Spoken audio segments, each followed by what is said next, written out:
And rolling for a Monday. Travis and Sliwa, your Monday right now. Yeah! Thank goodness for your Aztec, Slee. Otherwise, it would be the least interesting thing that you could possibly put together. How you feeling? You look good. You look bright-eyed. And you're in the afterglow of an Austin Reaves 35-point performance last night. Yeah, this is our only day in this week. We have Travis and I are in a tournament. We're traveling across the country. Where do we go first? Is it Nashville? I thought it was Monaco. I think we're going going to two.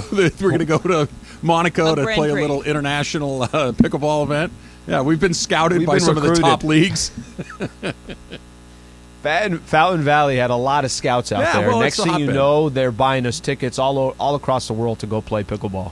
That was awesome. That was awesome. Super fun. Yeah, it was. Okay, so let's kind of get right into Super it. fun season.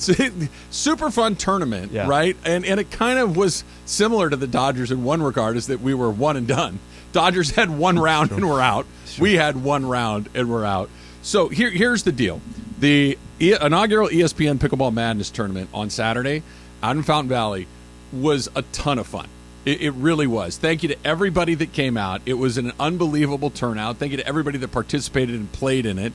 Some teams that were very, very good. Some beginning teams as well in there. Yeah. It was a nice little range of things. But you and I literally went on the court together for the first time ever against the El Diablos. Mm-hmm.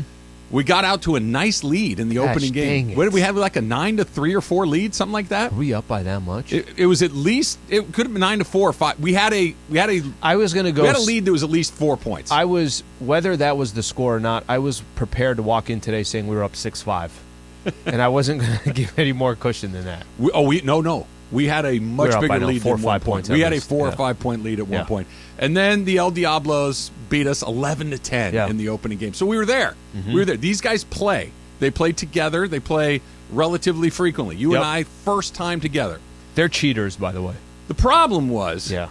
I started to run out of gas very, very quickly towards the end of the first game. By the time that the second game had rolled around, I was running on fumes. I was incredibly tired, and we did not perform nearly as well in the second game. We lost, I believe, 11-6. Something I think like the that. final score was. Yeah. So 22-16 was the aggregate. You know what you reminded me of? You remind me of if you go for a jog, and the first mile, you're like, you can't breathe. Your heart is just pumping. But then by First the time... mile, first 100 yards. Let's play the premise on this one. And then by the time you get to the second mile, you're like, actually, I'm feeling better than I was the first mile. And then the third mile, you're like, my legs, I can't even feel them. I'm just going.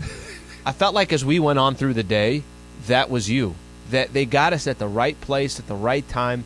Damn it, if that was a warm-up game, I think we would have still been out there running people through the courts of Fountain Valley. We lost to a team that was better than us. I think we were talking this morning. If we played the El Diablos 10 times, I think they beat us 7 or 8 of those 10 times. We're going to have to kind of pull an upset to get through there. Mm-hmm. Not impossible, but I think that's probably about where it would land. Where it got interesting and where it got super fun, you started to have a lot of Michelob Ultras, which was good. I like seeing Michelob Ultra Slee is a very fun version of Slee. I didn't know Michelob Ultra and pickleball go so well together. I did not know that it's they like go so well peanut butter together. and jelly, steak and eggs, right? It was a good combination. Sliwa and Michelob Ultra and pickleball. And then we played against Jorge and Berg. Yeah. Won. Played against Kaplan and Sedano. Won. Yeah. No. And we played. Who else? We played. Greg, not Greg. Matt Burke. And, Burke and and was it Laura. Burke? And Oh, Laura. yeah, We yeah, played yeah, against them. that's right. So right. we played a handful of other matches. And look, Slee, I'm going to say it. Mm-hmm. I don't think that there's any question of the 7-10 teams. Yeah. We were the best one. Let me go a little step further. They can combine any two that they want at the station. Does Ron count? Sure. Ron Sure. counts. Any two, and I think we're holding our own against anybody. I think we got a little bit of a bad draw. I'm already making an excuse here. Okay, real quick, nobody's listening, right? Yeah. The El Diablos went in the second round and got demolished. Bro, there were some ballers there. Really good players. There were times I caught Did you see those myself. two women that had the match? They were amazing. There were times I caught myself, and I'm just watching other matches. You know, because we got caught up in the main stage, and we're watching, and maybe it's just one of our... DeMarco and Kirk is playing whoever. We got caught, like, watching our own people. And then I'd look over, I'm like, what the hell is going on over at that court? There was real pickleball being played. Yes. Absolute ballers on a lot of those other courts. And even though we lost and said that we think we could have hung with those guys. They got demolished in their next match. Yeah, we were not going to make a run through the tournament, but the run through 7-10, like if there were an exclusive 7-10 bracket, which I would advocate for moving forward, when we do the second annual Pickleball Madness, we should have a 7-10 bracket. I think we will be the top seed, and rightfully so. Because the first game, again, we'd never played before, right? So we were kind of figuring out each other. You're better at it than I am. But you get everything on that back line. I was reasonably effective at the net once I caught my breath. I did not. I was Can't not get very anything good. past you. But we had a good little rhythm going. Yeah. We both serve reasonably well. You're pretty spry on that back line. You were able to hit a lot of really good shots. I'm pretty good at the net. I think that we had a pretty good thing going there. Had we just gotten into a bracket with more of a skill level similar to ours, I think we'd have a pretty good run. Okay, so I asked this question, and I don't know. Berg actually asked this question a week ago. He said, hey, when the pickleball tournament's over, are you done? Is it retiring? You putting the paddle up? And Mine's I in said, a glass case. I said, I think I'm going to keep playing. Now, I don't know how often I'll play.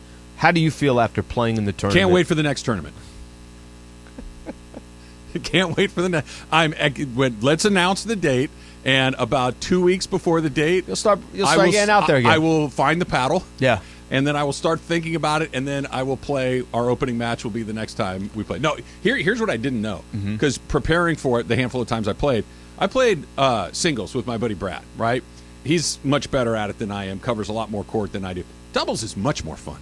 I agree. It's an incredibly better game with 4 people on the court as opposed to 2. It moves quicker, the points are scored more quickly, just everything about it is more fun. You don't have to cover 1,000 1,000 feet. You know, you just got kind of your little section that you got to cover. Okay, out of everyone that was playing on Saturday, who impressed you, and who were you like, oh, I thought they were going to be a lot better? Brian Mashonsky impressed me. Mace's brother was really good.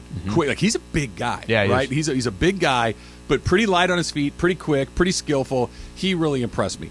The rest of the 7-10 crew kind of went kind of what I expected to see. The people that I thought, the only one that was a bit of a surprise, sorry, one of my buddies, love him like a brother, right? We've worked together for 7 seasons. Kirk surprised me. Yeah, I thought Kirk, it's unfair because for Kirk, you just say you're playing any sport and you're just going to assume I'm like, yeah, no, he's an all-star.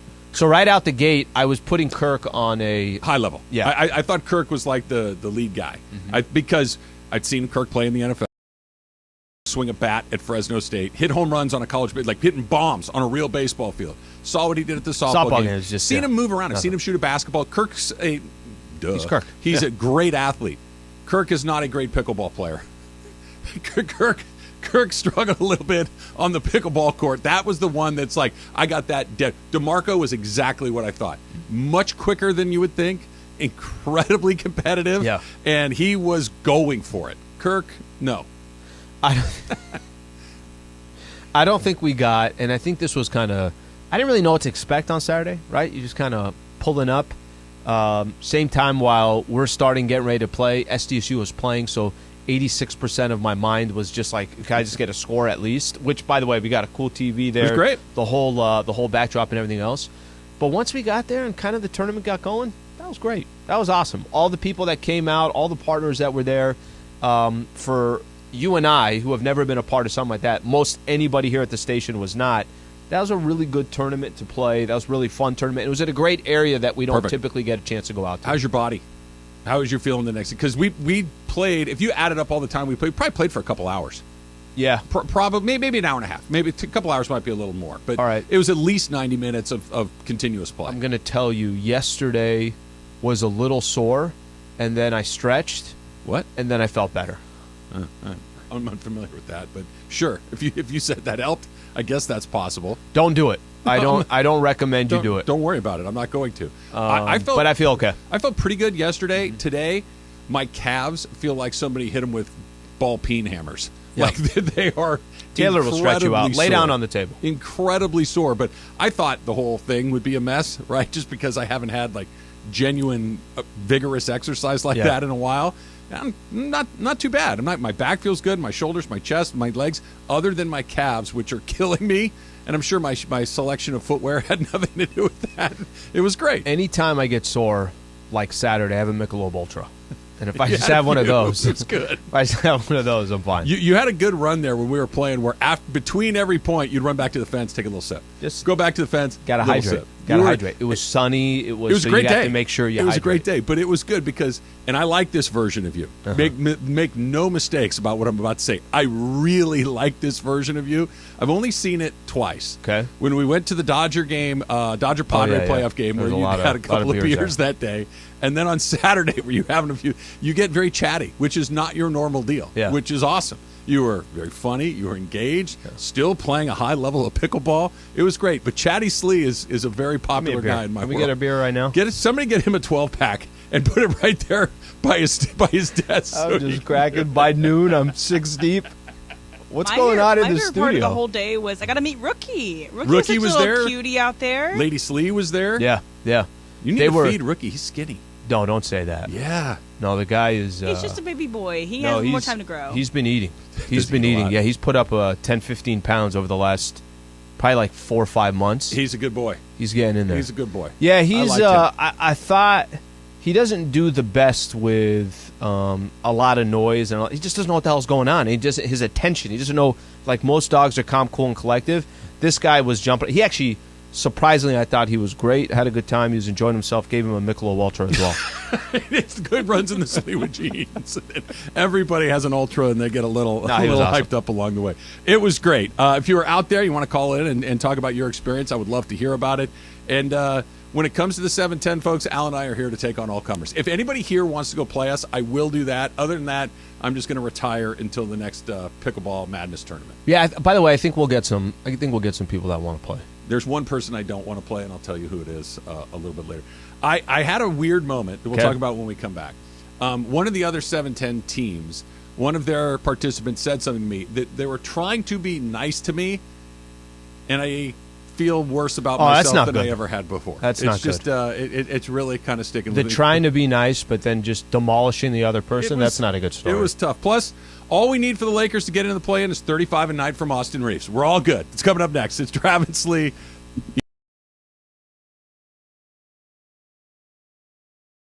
Everybody, it's Cap. Listen, I want you to mark your calendars for March 16th. It's Thursday. It's the tip of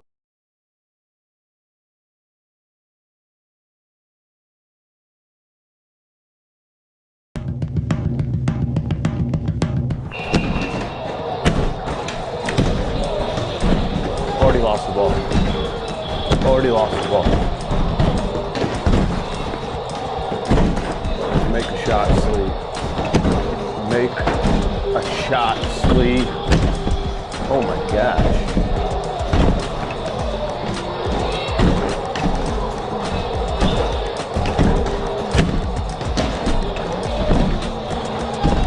Are you kidding me?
Travis and Sliwa, your Monday. Be safe out there in the rain. Yes, we are celebrating the Lakers' huge victory last night at Crypto.com. The Austin Reaves Show, meanwhile, don't miss at 11 a.m. a special Pickleball Madness recap announcement.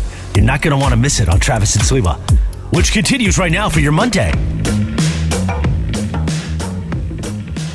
So that's the secret sauce, right? Just get Austin Reaves to score the final 10 points of every game.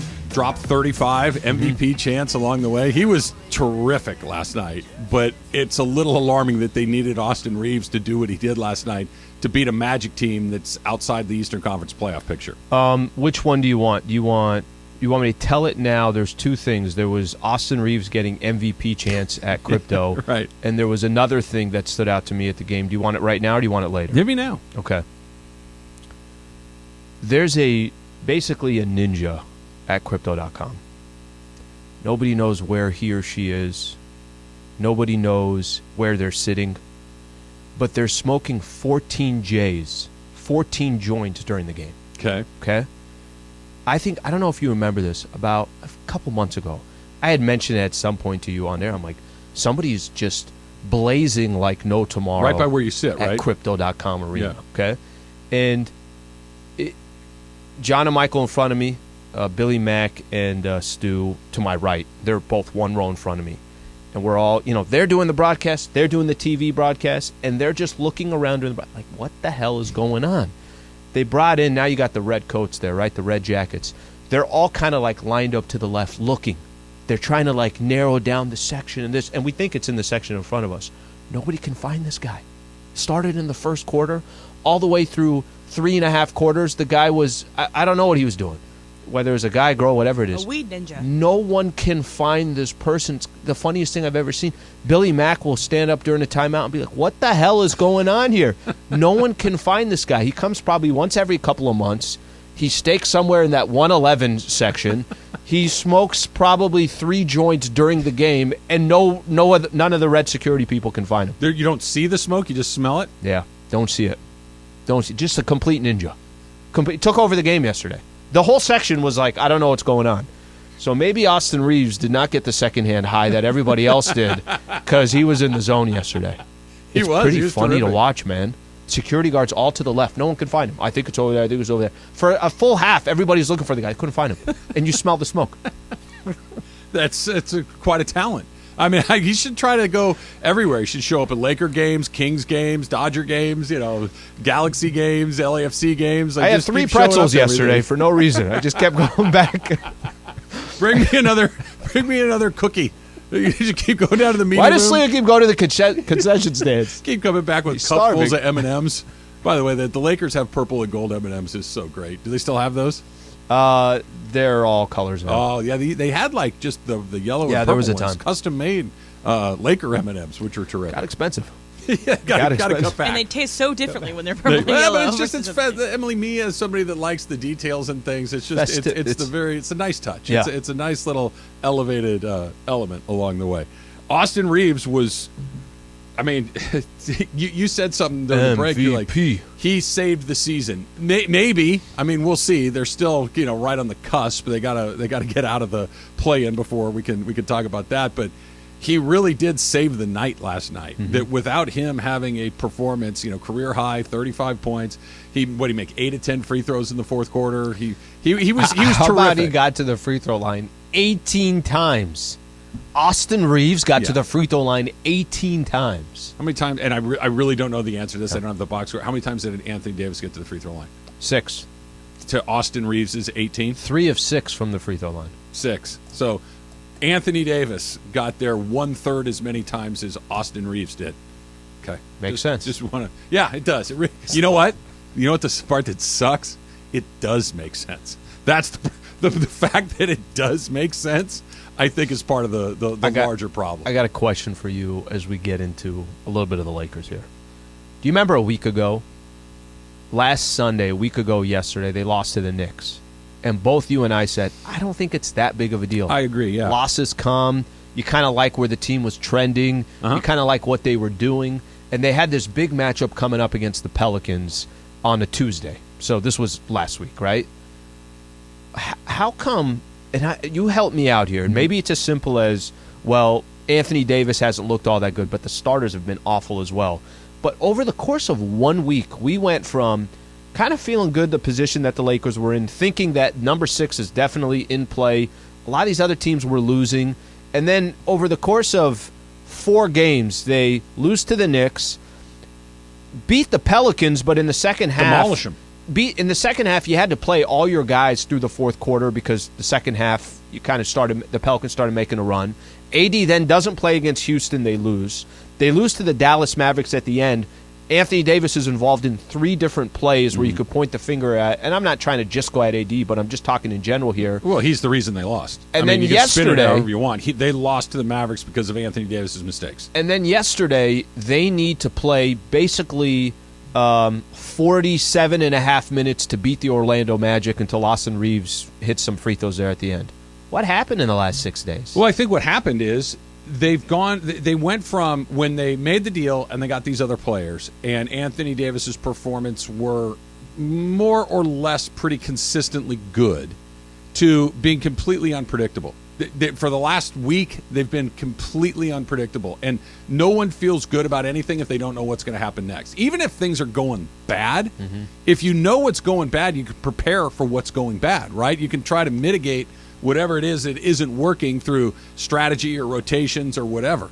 But that's not what's happening. What's happening with them is you don't know what you're going to get on any given night. That's really hard to prepare for. It's very hard to think that, okay, I know what's going to happen next when you have no idea what's going to happen next. They've been all over the place. 40-point lead against the Pelicans. Now all of a sudden you got to play your guys in the fourth quarter. 11 or 9 or whatever it got down to. That's not acceptable. They lose to Houston for all the reasons that we've talked about, over and over again. Anthony Davis has a terrible end of game sequence where he's missing free throws. He's not closing out. Fouling Kleba on a 3 when you're up 4. Everything that you could have done wrong, he did do wrong, to a game where Austin Reaves, who is a nice NBA player, but now you need an all-star caliber performance out of a guy that you're probably not going to get an all-star caliber performance out on a consistent basis.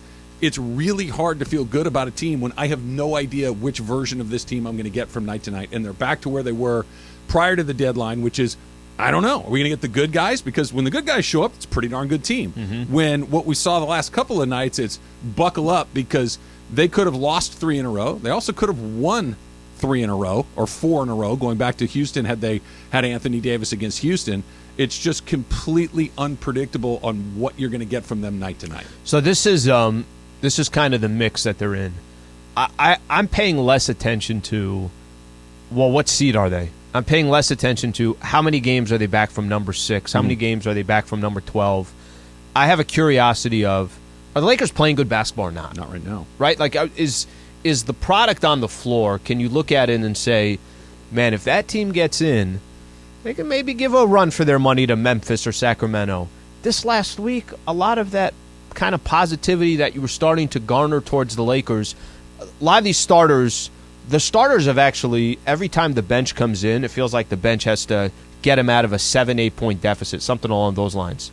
I'm more confident in Austin Reaves and Dennis Schroeder and even Wendy and Gabriel, like some of these guys, that they're going to contribute more than I am to some of those starters. Schroeder and Reaves have been incredibly important to what they've been doing right now. Look, they're in a weird spot because we're in the point of the season where you have to start looking at not only are you going to get in or out, but who you're going to play, right? And right now, if this thing were going to start, they would be in. But this is what you're asking them to do. They'd have to go on the road and win in Minnesota. Yep. Okay, doable? Sure. Easy? It's so-so, right? Like, Minnesota's not the most difficult place in the world, but it's kind of in the middle. And they'll have Anthony Edwards and Karl Anthony Towns will both be back. Anthony Edwards twisted his ankle, so maybe the Lakers caught a break in there that their best player may be something less than his best. But then even if you win that game on the road, you're going to have to go to either Oklahoma City or Golden State. The loser of that 7-8 matchup is going to get the home game in the next game. You're going to have to win 2 in a row on the road. Winning in Golden State, and at home, they're really, really good. On the road, it's a little different. 29-7 at home. They always struggle with OKC. That just seems to be one of those teams that is the proverbial bad matchup for them. It does matter where they are. It does matter if they're in 9th or 10th or 8th or 9th or 7th or 8th or 6th or 7th. All of these things matter a great deal, and they've put themselves, other than being out of it altogether, they're in the worst possible place you could ask, which is you got to go on the road and win 2 in a row. And when you're playing the way they are, wildly inconsistent, to win 2 games in a row on the road is a really tough putt. So what would they be if they're wildly inconsistent and you're not really sure what you're going to get night in and night out? Then they would probably split those 2 games and not be in the playoffs. That's kind of the more times unless the bad version of them shows up in game 1 and then it's one over and done. And by the way, that could be it too. Listen, I think you're looking at the quality of the play. You're looking at, are they playing good enough basketball to just kind of give you to be a little bit more encouraging. They beat Orlando yesterday, and I had a feeling in postgame, I'm like, well, I'm not supposed to feel like this after a win. Relieved. Yeah, relief. And disappointed. Yeah, I mean, sure, but at least it's more like, all right, fine, just we won, move to the on. next one. Phoenix on Wednesday. Just move to the next one. Survive in advance. Yeah, it's definitely kind of a move-on state. Saturday, we're at the pickleball tournament, and this is every Laker fan felt the same way. 55% of my conversation with people, what the hell happened last night? Like, Yeah. I don't know, guys. I don't know. Travis and I have a tournament coming up. Trying to stay focused. You think my mental state of mind is on the game against the Mavs? It's funny. I think you and I are a very good representation of the 2 different types of Laker fans that are out there, because you're getting the what the hell just happened. I'm getting the same exact question, but it's like, can you believe this guy? Like you've been saying it. Look at it. He did it again. He did it again. He did it again. It's the same thing. It's everybody wants the same result, but there's the, hey, what's going on? And the other, like, I know what's going on. It's like 2 very different camps looking at the same thing, wanting the same result, but saying no. And I'm not kidding. It had to have been at least 10 people on Saturday. Can AD please stop saying it's his fault? We know it's his fault.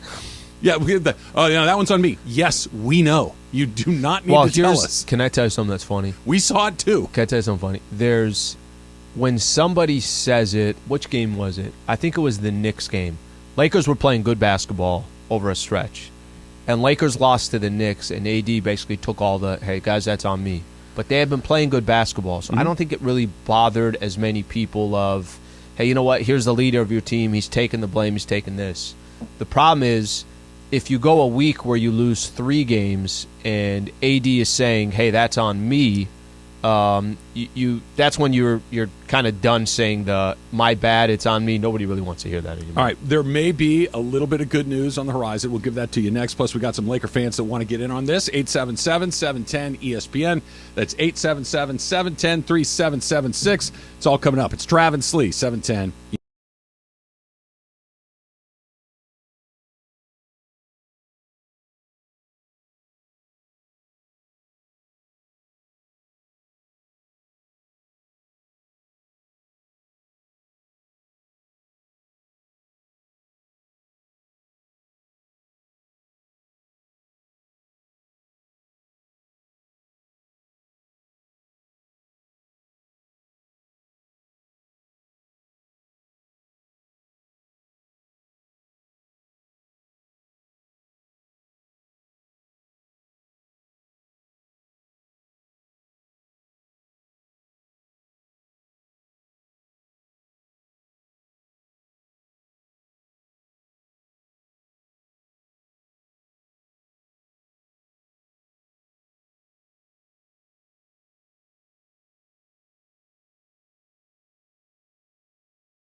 Already lost the ball. Make a shot, Slee. Make a shot, Slee. Oh my gosh.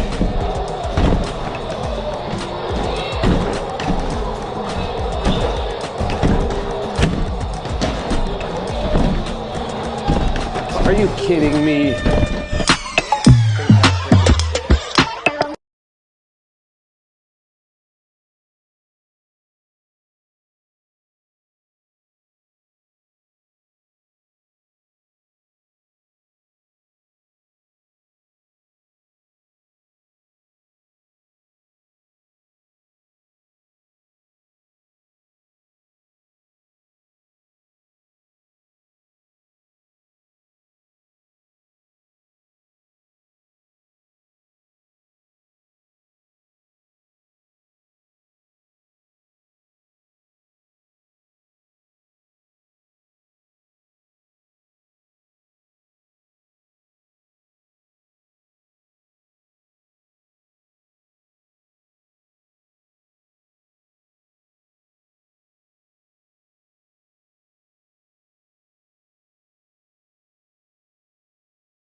Monday. Coming up this hour, a Monday edition in the rain of Ask Slee.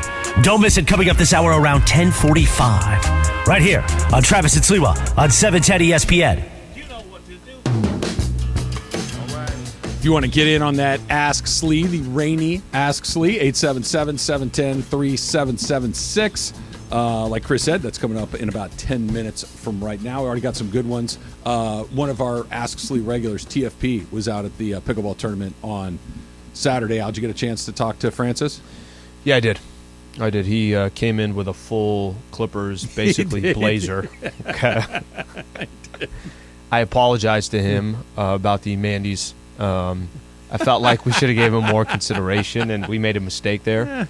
And that was pretty much our conversation. Okay. Yeah. Okay. Yeah. It's a good man. We have Thanks a for coming out, bunch Francis. of the Trav and Slee All-Stars that were out there. Got a chance to talk to a whole bunch of those folks. So thank you to everybody that came out. It was great. I'm looking forward to doing it all over again. I really am. I think that we need to play our 7-10 brethren in a bracket, Slee, because I think we could make some noise. I really do. I was very pleased with the Trav and Slee team Thick Van Exel. Yeah. By the time we got in the middle of our second game, I'm like, yeah, I think we've started to figure out who does what well.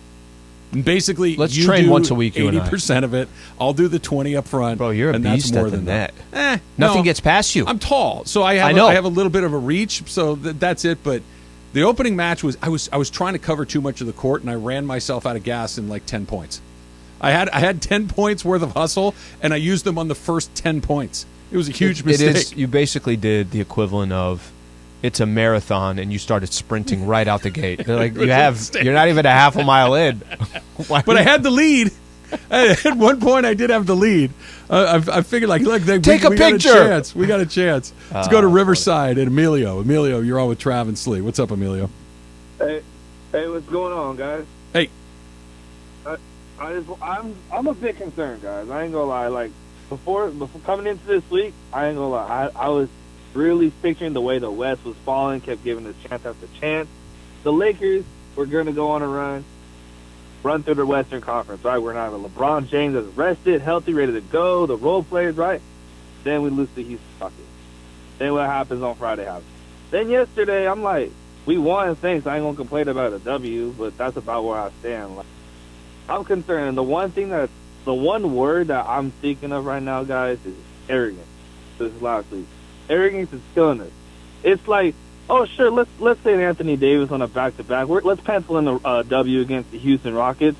The same Houston Rockets that just beat Jason Tatum and Jaylen Brown. Yeah, let's sit Anthony Davis because we're just going to just pencil in a W. Okay, all right, sure. We're going to pencil in a W against the Dallas Mavericks. They're just not going to show up. No Luka Doncic shirts. To me, guys, we're coming out slow. No effort, no energy. We can blame Darvin Ham, his rotations, all we want, guys. These players are the ones losing the game. It's more players than it is coaching at this point. That is a concern. Amelia, I'm going to jump in because I think you share similar sentiment to a lot of people. I do think a week ago, the feeling around Lakers basketball was, okay, hey, let's see how this thing ends up. Let's see if they can – maybe that number 6 seed is not out of the question, which I'm kind of done looking at. You pay attention to the standings and what other teams are doing when you're winning.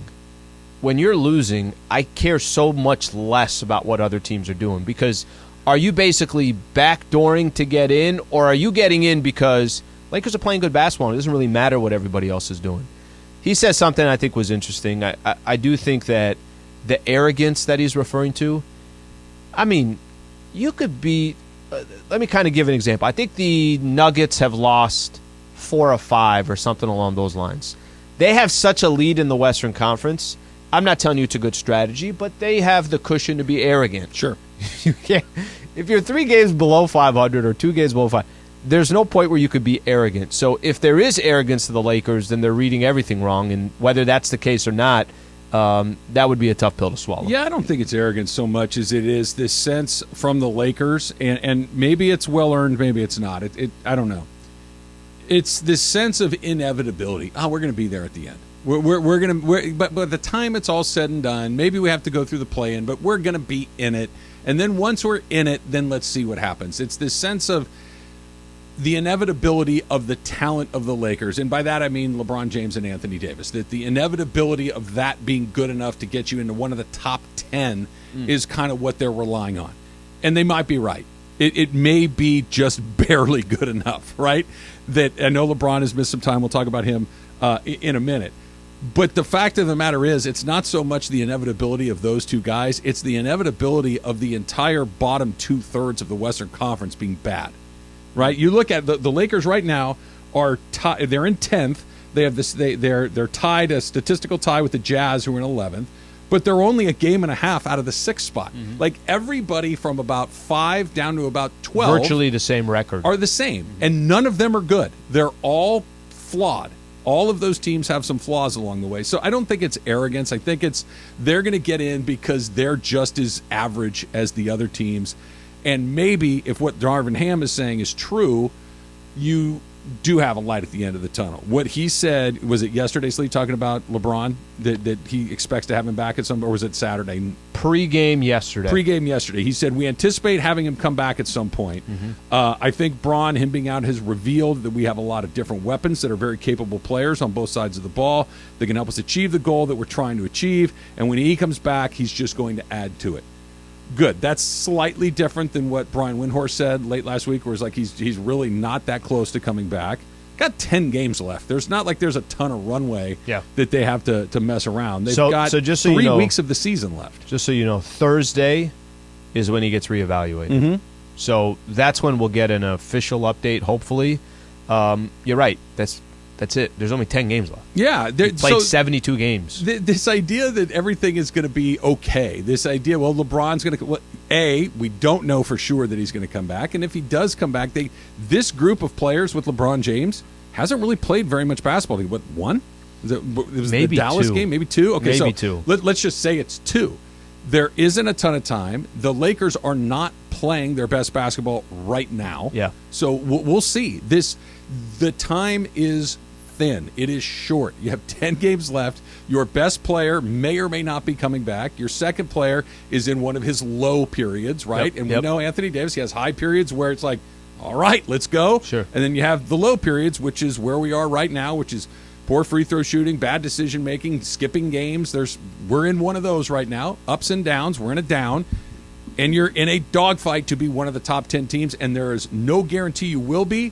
The good news is everyone else is just in the same boat that you are. I think that's where you stack everything up together. So in order for the Lakers to get in these final 10 games, they're going to have to play good basketball. They're going to need some teams to play bad basketball, which they could probably rely on because that's kind of how the West has been. You're going to need LeBron James, who has not played since that game against Dallas 3+ weeks ago, to be reevaluated on Thursday and hopefully return before the season ends. You need Anthony Davis, who's been inconsistent, to be Anthony Davis and get on the right high. You need a lot of these players that were initially traded to the Lakers and came out at the gate looking great, now completely back down to earth. D'Angelo Russell's been average at best these last few games. That's the whole thing, though, right, Al? Because D'Angelo Russell is but he's not a megastar. He's a guy that can have good games. He's a guy that can have average games. This is what makes him. That's why LeBron and Giannis and those. There's not a lot of those guys, and you don't get guys like that at the deadline very often. You got role players. D'Angelo's probably better than a role player. He's better than a role player, and but he's also definitely not a superstar. Yeah. So whatever that thing in between those two tiers is, that's what he is. And you're going to get inconsistent performances. And that's why Anthony Davis is so important, because theoretically, at least, he is a star. He can't be the inconsistent one. And he's the one performing most inconsistently. Yeah, he can't be the inconsistent one. And that's why, the feeling we have today, let's just use as an example. Yesterday, the Lakers played Orlando. At one point, I think they took a 16-point lead. Let's say the Lakers just kind of walked away with the win yesterday, and they won comfortably. It was double digits. It's not just winning, it's how you win too, right? And I think that's the part that we're paying attention to. If they had won yesterday by double digits and you look back and say, gosh, they just really let that one get away with Dallas. Maybe they underestimated him because Luka. Kyrie had 38 that game. By the way, it's a separate conversation, the Kyrie stuff. We get into it a little bit later. But you could have just kind of put that to the side. The problem is they're all connected. Every one of these games the last week, it's not that one is disconnected from the other. The Knicks game, you lost. The Pelicans game, you went up 40, and then at one point are only up 11. Guys got to play through the fourth. The Rockets, you lost to a 16-win team. The Mavs, you lost to against Luka. Orlando, the score was 103-103 with a minute to go or something along those lines. it's connected. Going back to last week, I remember you saying, well, they'll win the 2 games this weekend. I looked at you, I said, I don't know, man. I don't know with these guys, right? It's like you were saying about the Houston. I'm like, oh, they'll win Houston. You're like, Trav, I'm telling you, this one doesn't feel good. You could kind of see it coming down the tracks. And this is the thing with the Lake. Nobody knows anything. Mm-hmm. No, they don't know. They don't know which version of themselves are going to show up on any given night. And that's why 10 games to go, they can only lose 4 more games the rest of the way and be a 500 team. They got 10 to go. They go 6-4. They're 500 on the nose. They got to go 7-3 to be over 500. That's for this squad. 7-3 is a big ask. If the whole section 111 was drug tested from yesterday, all of us would have weed in our system right now. The guy's a ninja. Couldn't find him. Ask Slee coming up next. It's Trav and Slee, 710.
Be safe. It is time to get you through the rain with a little Ask Slee. And Ask Slee on this Monday is presented by our friends at Harrah's Resort SoCal.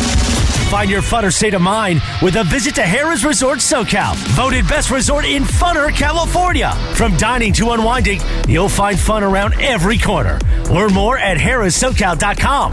Let's do it. Monday edition. Ask Slee right now. First one comes from Travis at LA Live. Oh, okay. Hashtag Ask Slee. How much longer are my legs going to feel like they got hit with baseball bats after the pickleball tournament? Well, your philosophy of when's the last time you stretched? You were 14? I don't think I even did it then. Not even then.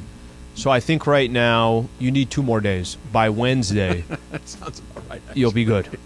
It's all calves, Slee. I don't know. Like I had shorts on, obviously, at the event. I don't wear shorts to work, so you haven't seen me in shorts a million times along the way. Yeah. I've got pretty big calves. Yeah. Like great calves. A lot of people were talking about it. A lot of people. But there's a lot of stuff going on in there right now. It feels like I got like knots in there that need to be not stretched out, but like Theragunned out. Maybe Carlo has the Theragun. Taylor, you run most mornings, maybe right? Would work. Nah. Taylor, you run most mornings, right? I do. I stretch. Is there a calf type of stretch that you want to give? I've tried those. Trav? I have calf stretch, but they're not really working out that great. I feel like I'm going to snap a piano Go up against wire. the wall, Travis. That's exactly what I did. Easy. Okay. It's exactly what I did, but it's not Branching working. out, Trav. It's not working.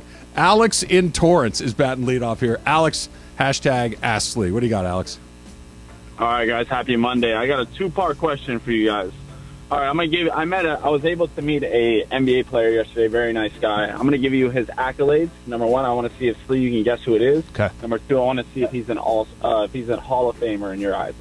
He was drafted 2009, 6-time NBA All-Star, 3-time All-NBA Second Team, 2-time All-NBA Third Team, NBA Rookie of the Year 2011, He won the slam dunk contest in 2011 as well, and then NBA All-Rookie First NBA Team 2011. Any idea, Al? No, I'm trying to. Okay, 2011 wins. You said Rookie of the Year? I think so. Drafted 2009. It's going to be easier than you think. You're thinking too hard. Oh. Oh, you know, I was going to guess that, but I thought I thought he was older than that. Yeah, and drafted to that. Okay, so Blake Griffin? Yeah. Okay. Blake Griffin? Correct. Okay. And is he a Hall of Famer? Okay. I appreciate you calling in.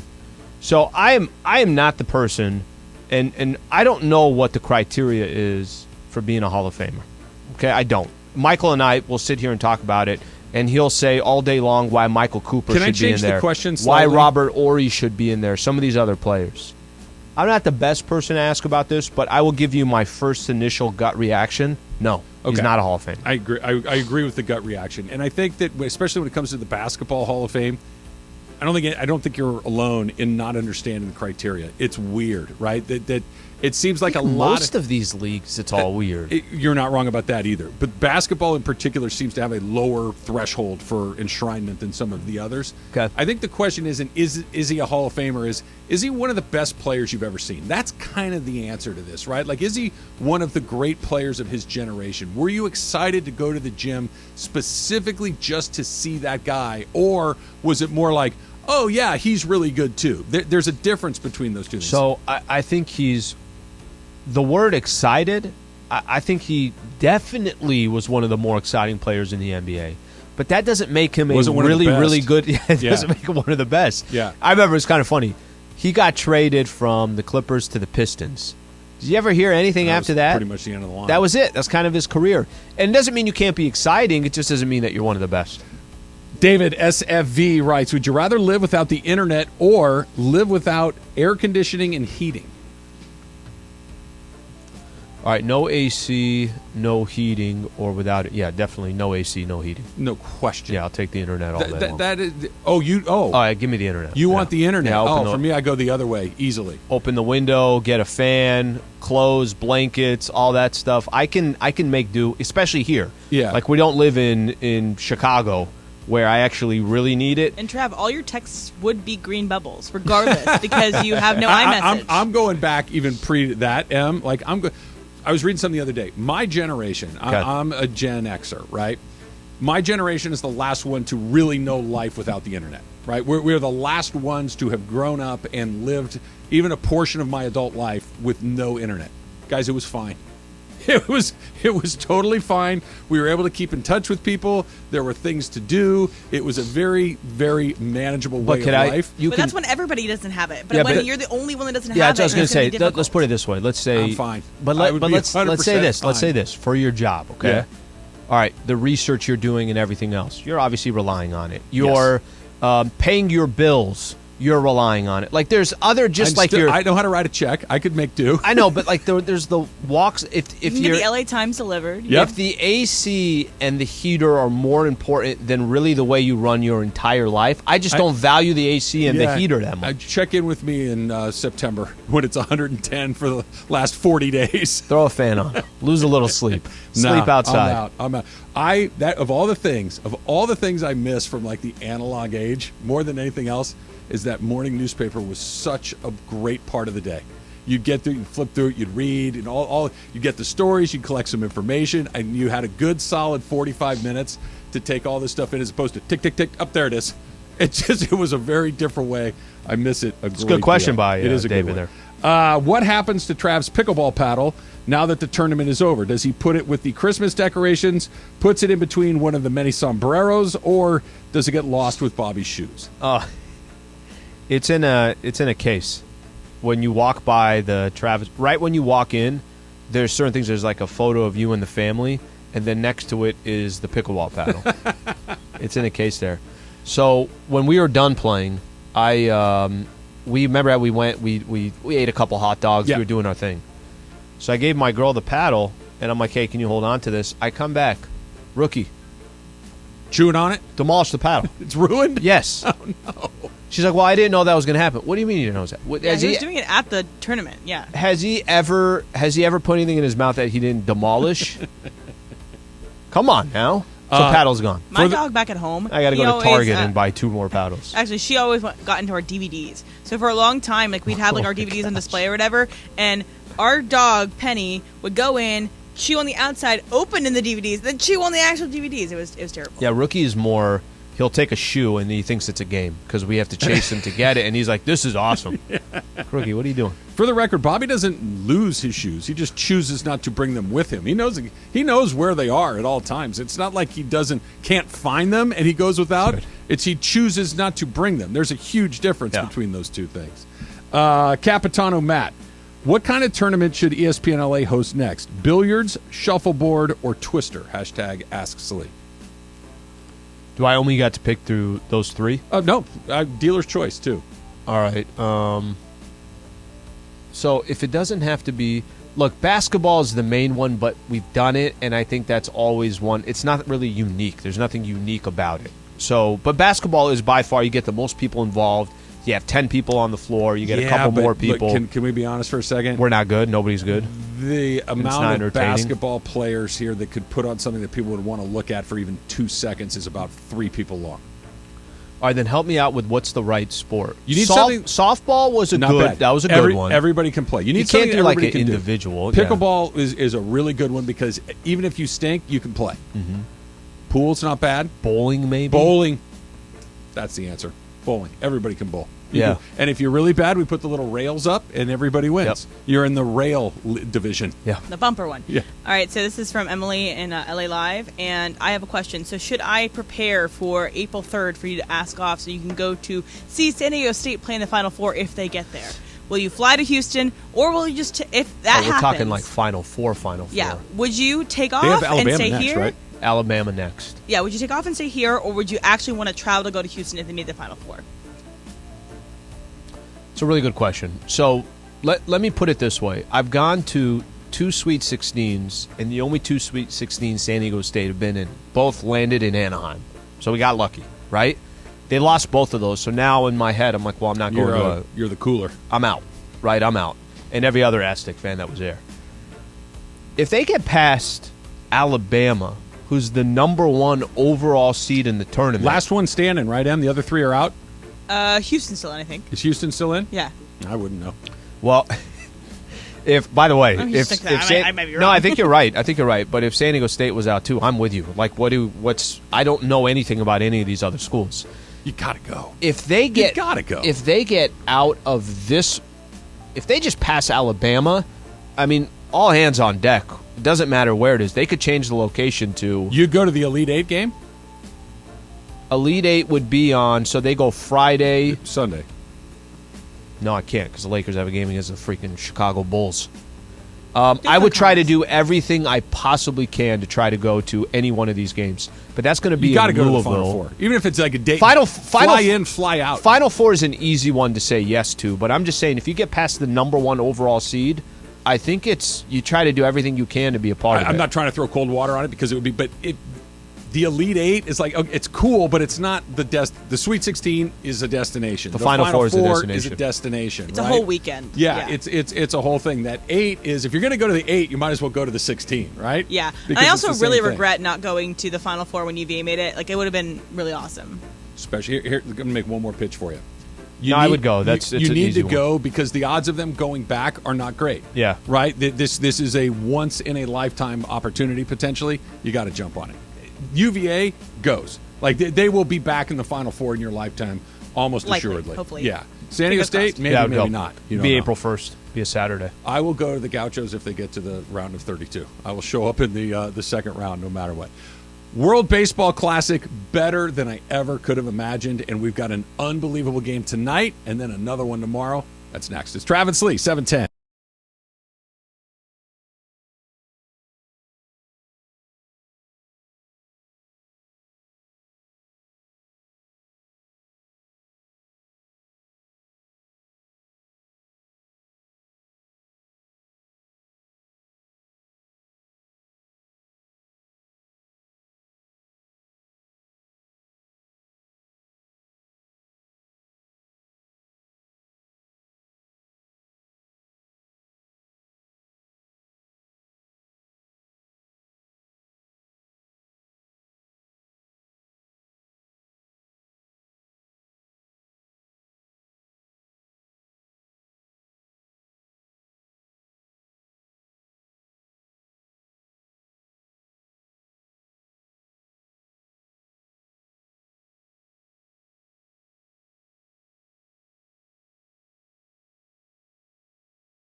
in Pasadena, Los Angeles. 710 ESPN. A good karma brands radio station.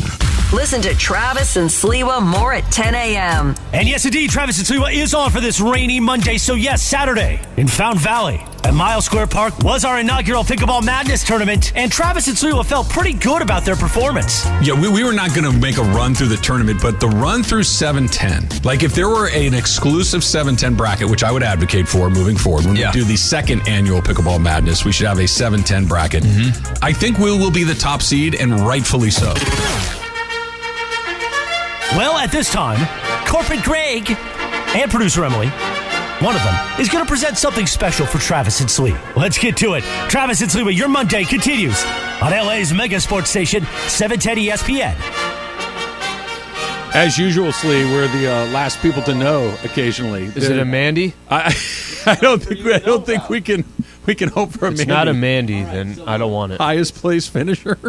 So this is because the two of you were really The first one Oh, out. ooh, it's heavy, Slee. of the teams. It's heavy. These belong. What if it's just like a book? It's an Encyclopedia How to Britannica. play pickleball. Actually, what Should, it is, should we open it? Yes, you should open it. But what it is a book on how to Oh, play yeah. pickleball. No, it's All not. right. Look at those. Slee. Wow. Check it out. Look at So this. these are the Pickleball Madness trophies for the 710 team that made it the Best furthest. 710 There you team. go. Or the best 710 team. Yeah. You guys were by far the best out of everybody. So I know I give you a lot consolation of help. prize. Pipe down over there, Emily. How dare you? How dare you throw Why are you cold trying to water ruin on their this moment, sport? Emily? Right. Trophies. That was the most Emily Look, thing show it to ever. the She cameras just on comes YouTube. in and throws cold water on it for us. This is great. Thank you, Berg. Yeah, well, they first thank off- Tommy and team because look, Yeah. this was very much deserved. You guys ran through every 710 team without a problem. Yeah, no, we were the best 710 team. By far. That goes without saying. I don't think Yeah. anybody would I'm trying to be want any nice. of You those. don't Now, even- wait, aren't You're people dropping facts, and I'm just agreeing with you. Hypothetically, isn't Mace going to walk in and say, "Well, we got to the second round, they didn't"? But no, but you They okay. saw Mace play. Exactly. But at the same Okay, time, are the Cam you were the brothers best. gonna It's not say? about who They went saw the them furthest. play, too. It's not about who went What the else you got? furthest. Go ahead. It wasn't about who went the furthest. It was Okay. about who was the best 710 team. Yep. And you two were the best 710 team. Oh, yeah. And it really wasn't close. Although I think I'm Clint gonna and I could take it. I'm gonna ask Cap. I'm gonna ask because he had a few Mandy's. I'm gonna say you get one of these and keep two of your Mandy's. I'll take one of the Mandy's. I'm taking my wedding picture down over the fireplace and putting this up. Yeah, where are you going to put these? This is going to go up. Where are you going to put these in your house? I'm going to find a spot. I got a little area in my Yep. garage where the murder room that we've talked about, right? So Yeah. I have the murder room set up in the garage. Mm-hmm. I got all the little, like, Yates has given me a couple of cool bats. I got some Gaucho memorabilia. Yeah. My pals at Rotolo gave me this unbelievably cool Oral Hershiser lithograph that I have in there. This is going right in there with that stuff. It should. This thing Yeah. is very, very cool. I wish I had one.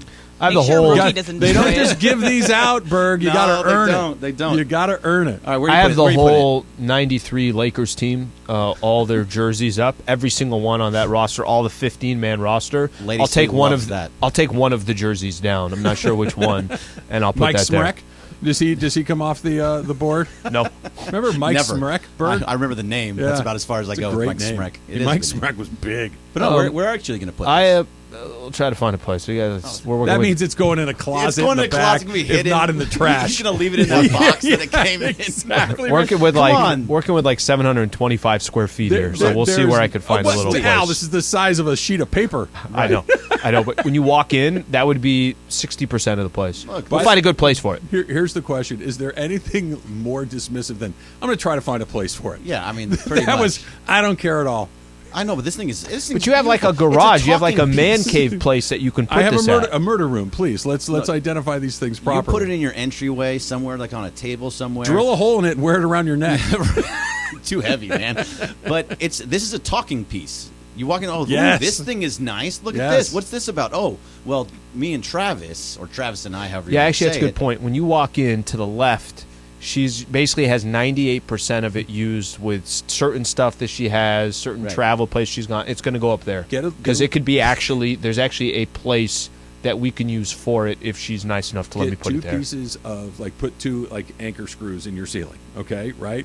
And then you get two like very high strength pieces of fishing line and just dangle it over the middle of your family room, so no matter where Like a you banner. are, you can see it like it's floating in midair, right? Like it's You know just the Monday Night Football right there. games, they got the cameras that move? This thing just moves based Exactly. on holding Follows the you wire. wherever you are. And anytime you're watching a game or whatever it happens to be, San Diego State, be like, hey, These are great. Hey, Lady Slee. Hey, Lady Slee, just check that out. We're the champs, This was bro. us.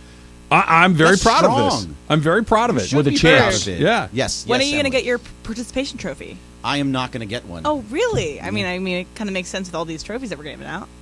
Well, that I would get a. No, these are these. Yeah. Why are you trying to poo-poo all of this? This is great. This is what she does. She Yes, sees I'm trying to joy poo-poo. and she comes in with a bucket of ice water and wants to put it out. There's not all these trophies going around. These are the These two are the two. trophies. That's There right. are not other trophies. They're At just least going we to say have the some. same. Actually, when we leave, they're Yeah. like, hey, you guys got to hold these back. You should be proud. It's the station.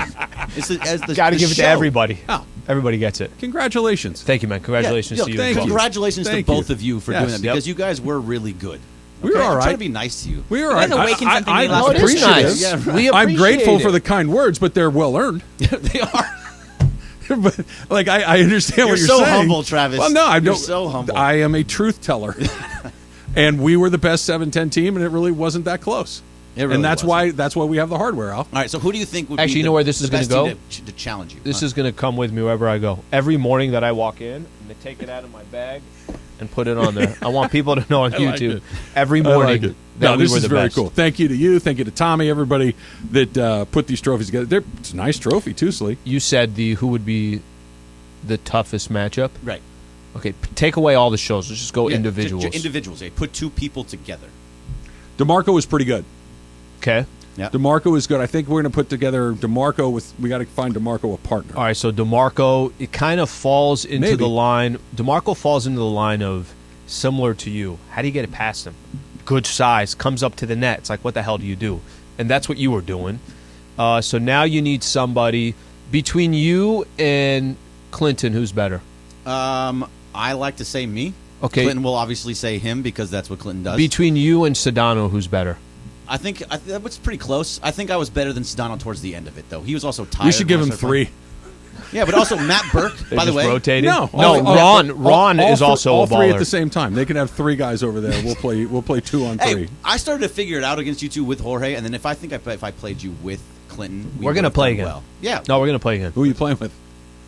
Nothing? No, he's not going to play again. Travis is done. He's done his business. I think he kind of liked it. I had a great time. So here's the thing: pickleball singles, Pickleball doubles was really fun. I really truly enjoyed it. First time we've played together, but also the first time you've played doubles, yeah, right? And this is not a bit at all. If you said to me, "Hey, Trav, let's go play Greg and Burke or whoever," I would 100% go do it. I had a really, really good time. Let's do it. We can find Now we somewhere. can No, make it happen. I'm busy that day.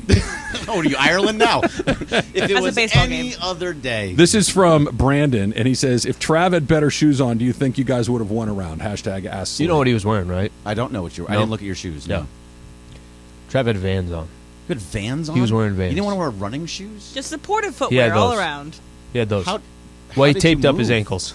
Huh? Did you tape up your ankles? No. You should have. I might not even have had socks on now that I think about it. He played really in took it Vans. seriously over there. Really, No, it's pretty awesome. And That even was despite that, you still got this trophy. Yeah. Crazy. Athletes. Yeah. The Sliwa and Rogers combination is high-level athletes. No, you guys were great. You guys did a really good job. Thank you, Bert. straight up Vans. Yeah.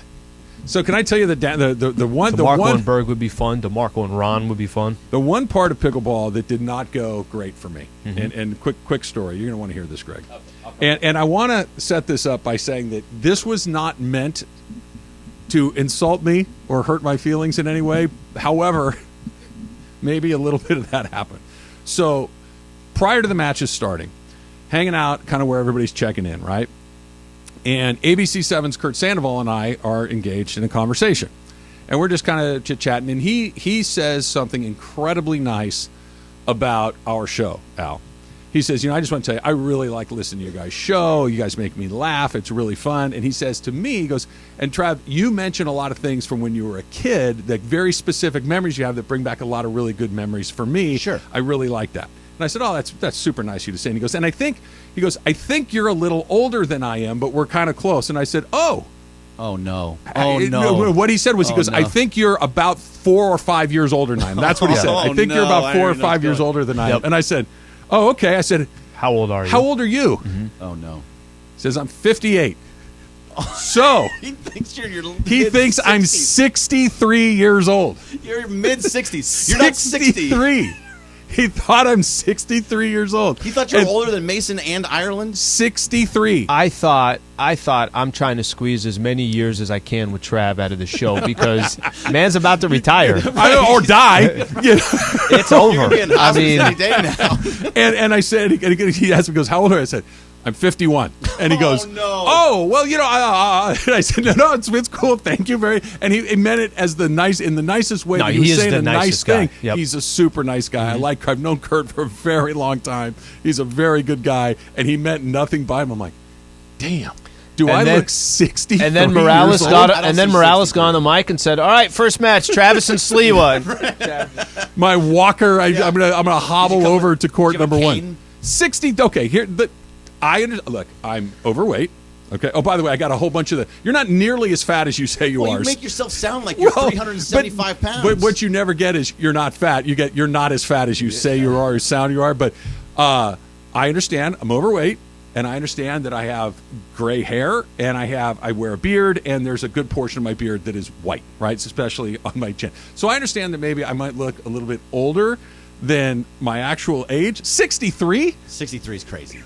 Like 62. I go 61. I go 61. Right? Yeah, 61. So Al, what this should say is best 710 inaugural Pickleball Madness Senior Division.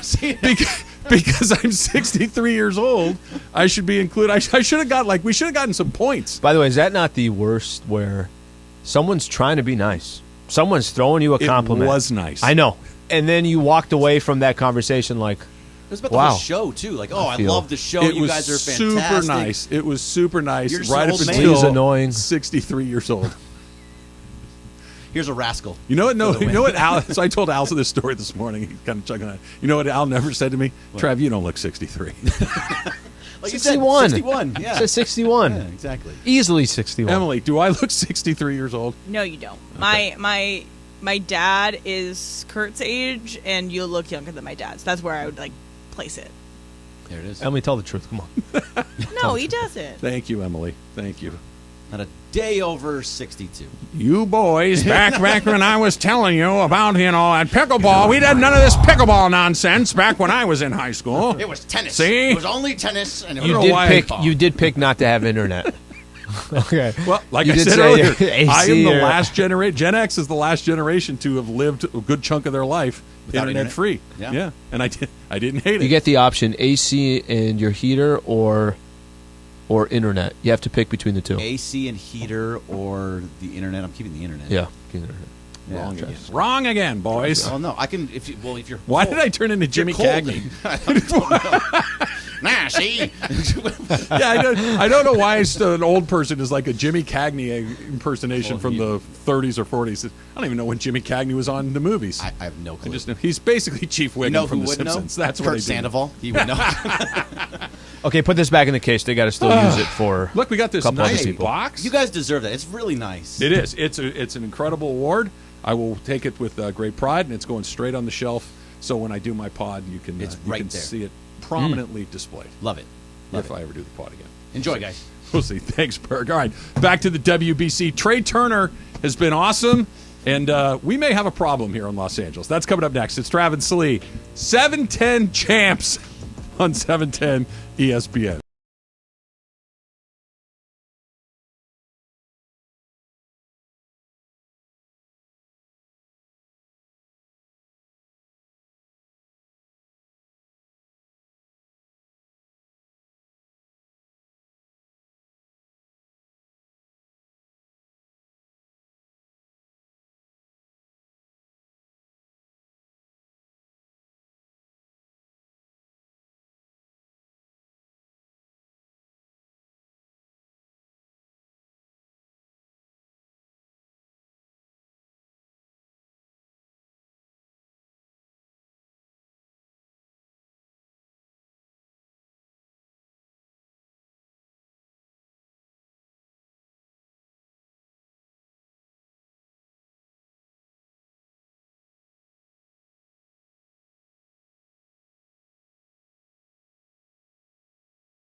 It was such a sure bet that they had taken it off the board that you knew that Chris was going to come back and remind us that we were Mandy-less before saying congratulations on our latest pickleball award. Yeah, it didn't help either that I was negotiating to see if I could trade it in for one. That didn't help either. Just take what we get and keep it moving. And some T-Swizzle coming in, too, which is great. Thanks, Chris. Yeah, double whammy. How are the new songs? The new songs are great. They are catchy. They are really fun. And she started doing her tour. She performed for 3.5 hours. She That's way performed too long. 44 songs. And I am so excited. I can't even contain my excitement. 44 songs? Yes. It's insane. Is that setting the table? Is that her? That's going to be the entirety of her run from past weekend through August 5th. She's doing 44 songs at every show, and she's rotating. There's 2 songs that are like rotating once per show or whatever. Each show won't have it, so I'm super stoked. When is your date? August 5th. August 5th. Yes. Just record it and just play the same one every time. Really Milli good. Vanilli it up. This was a great set. No, don't even show up. Not even hologram. Yeah, like Tupac. Right, we'll do hologram T-Swizzle. Can you guys do anything for 3.5 hours? Can you do any physical exercise for 3.5 hours? Babylon. Watch Babylon for 3.5 hours, no problem. Right? Yeah. I can play golf. I mean, this show. You can do this show for 3.5 hours. That's 3:12. Emily, don't you dare give us another 18 minutes. That's not happening. Don't give him any ideas. Exactly. I could play golf, but that's not the most strenuous thing in the world. That's like 4.5 hours. Yeah. But it's I've not never like seen singing for 3 hours. You're not diving through the stage? Nope. Yeah, I've never seen a movie that was 3.5 hours long. Nothing I could do. The Godfather. Don't you guys remember that you guys gave Funches so much crap because he was like, "Oh, I didn't want to watch The Godfather because it was so long." That movie's really long. Pulling teeth. It is long. We had to sell him. We had to do a full presentation to watch is, though, one of the greatest movies ever. Most movies are somewhere between terrible to pretty good. Yeah. The Godfather is a classic, Yes, right? So, amazing. so if you're on that level of one of the greatest movies of all time, it can be long. But your average, even a really good movie, needs to start wrapping that up about 2:02. Right? Funch was That's at the outside of it. Funch was like, "What's it about?" I'm like, "Okay, we're not. We're done. Yeah. We're done. No, if you don't want to watch sell it, you on it, that's fine. You don't have to do it." John, anybody good in it? Orange Daddy 4 says, "Trav, your calves are sore because of the shoes you had on. A guy your size, that's not a nice thing to say. A guy your size needs something with more support, not Bobby's skateboarding shoes. These are the shoes I wear every day. I wear them into work here probably, 4 out of 5 days. But it's more because you're at any point you don't know if somebody's going to try to ask you to be in some kind of athletic." You know what I mean? Ready. Sometimes they're like, "Hey, let's play the Papa Shot." All right, well, what if you didn't have your shoes on? You weren't prepared for it. That's about my level of, athleticism that I'm prepared to give at any moment. I was pretty good. Bro, you slammed 388 times. I had a few, but again, it's not a lot of running and jump. I did have a few jumps that I tried and missed a few, and you'd clean it up on the back end. That was pretty good. My effort level was better than I anticipated. I think you got into it. I did. Yeah. I did. It was fun. I was competing, which is why we got one of these. That's right.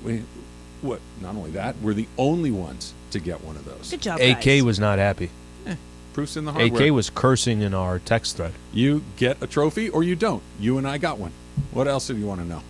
I don't know how many other ones they gave out. We but play I know that we Andy got and one. BK right now. Who's winning? I think we win. Comfortably. Yes. What else you want to know? That's about it. That pretty much does it right there. I think we win. Like if they want a piece of it, I'll even put the trophy up as. Here's how comfortable I feel about it. Winner can have the trophy because I know I'm not losing it. Well, that means one of them will get it because I'm not giving mine up. Mine is not up. We'll saw it in half. We'll give them one half of a couple of trophies. You had 2 Laker games this week, and we had pickleball on Saturday morning/afternoon. So I don't know how much of the WBC you got to take in. Can I look? I kind of talked myself into this. Once the rosters came out, I'm like, you know what? This is kind of interesting. These are really good players on a lot of these teams. Let's see what this looks like. Flipped on some of the early games. The energy in these ballparks is off the charts. It's really good. The Mexican team is really good. The American team is really good. Japan. The DR, Puerto Rico, Japan. Really, really good teams, right? You can tell how exciting this is. And we're not going to go the Venezuela-U.S. game on Saturday night, not to go through every pitch, but It was riveting, Al. It had the buzz of a World Series game. It had the energy, and not just because the winner got to advance and the loser gets knocked out, but you're yelling at the TV, take Daniel Bard out of the game. He's going to blow the game for us. And a game that, whatever. It's an exhibition. It's a WBC. Mike Trout and Mookie Betts, when Trey Turner hit that home run, they reacted like they just won the World Series. This was not hey, it's early in spring training, our guy hit a home run, let's clap. Yeah. They were as invested. Mookie Betts is an MVP. Mike Trout is an MVP. Mookie Betts is a 2-time World Series champion. He was going bananas. He was going absolutely crazy. These games are as good as advertised, if not better. The players are into it. The atmosphere is electric. And I know they only do it once every 3 years, and I know that this one's not over yet. The finals will be tomorrow night. Right? Yeah, Japan and Mexico later today. Right. I can't wait for this to come around again. It has been terrific. Okay, so I think this is a perfect example of how sports can kind of bring you into something. You're a baseball fan either way. So you love baseball, and you're looking at these games and saying, wow, that country is represented with a lot of Major League Baseball players that I'm already accustomed to. I already know, and they're all really good, right? Not every team, but for the most part, there's a lot of good Major League players that are representing it. The reason why I think you're also getting into it, take that aside, is they do care, and you could tell that they care. And the environment and the energy is awesome. What was the game? Wasn't there a game last week? Was it Tokyo or was it Japan and Italy in Tokyo? I think that was a game where 48% of the TVs in Japan was on that game. Yeah. Look, I could get caught up because I could tell how everybody else is getting caught up. I could get caught up. You're right. The game Venezuela and the USA on Unreal. Friday night. Was it Friday Saturday night? Or I'm sorry, on Saturday night. Yeah. That's right. You could tell that, okay, this is real deal. Trey Turner hits the grand slam. Everybody hallucinates. They were down by a couple of runs when it happened. Had a big lead, gave it all back, take the lead. It's amazing. So you can get pulled into that. You might not be the biggest college football fan, but when there's a stadium of 80,000 people hallucinating, you could just appreciate what it is. My only concern that I have with the WBC is everything that you just said and the energy there and how the players are playing and all that stuff. They're not accustomed to playing anything meaningful in March. No. Right? There's going to be a hangover. Well, there's a hangover. Altuve is out. Juan Soto has a mild... Freddie Freeman.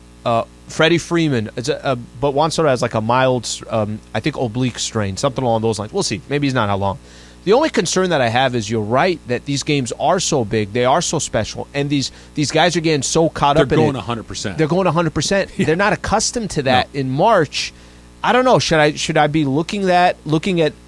Am I looking at it the wrong way? I think a little bit, because guys can get hurt no matter what, right? Guys get hurt in spring training all the time. The difference is the way they're playing in these games is not. No. The amount of energy that's being outlaid is not spring training level energy. It's totally different. There are a couple of tweaks that I think should happen, but all in all, it's been a smash success because I am 100% into this.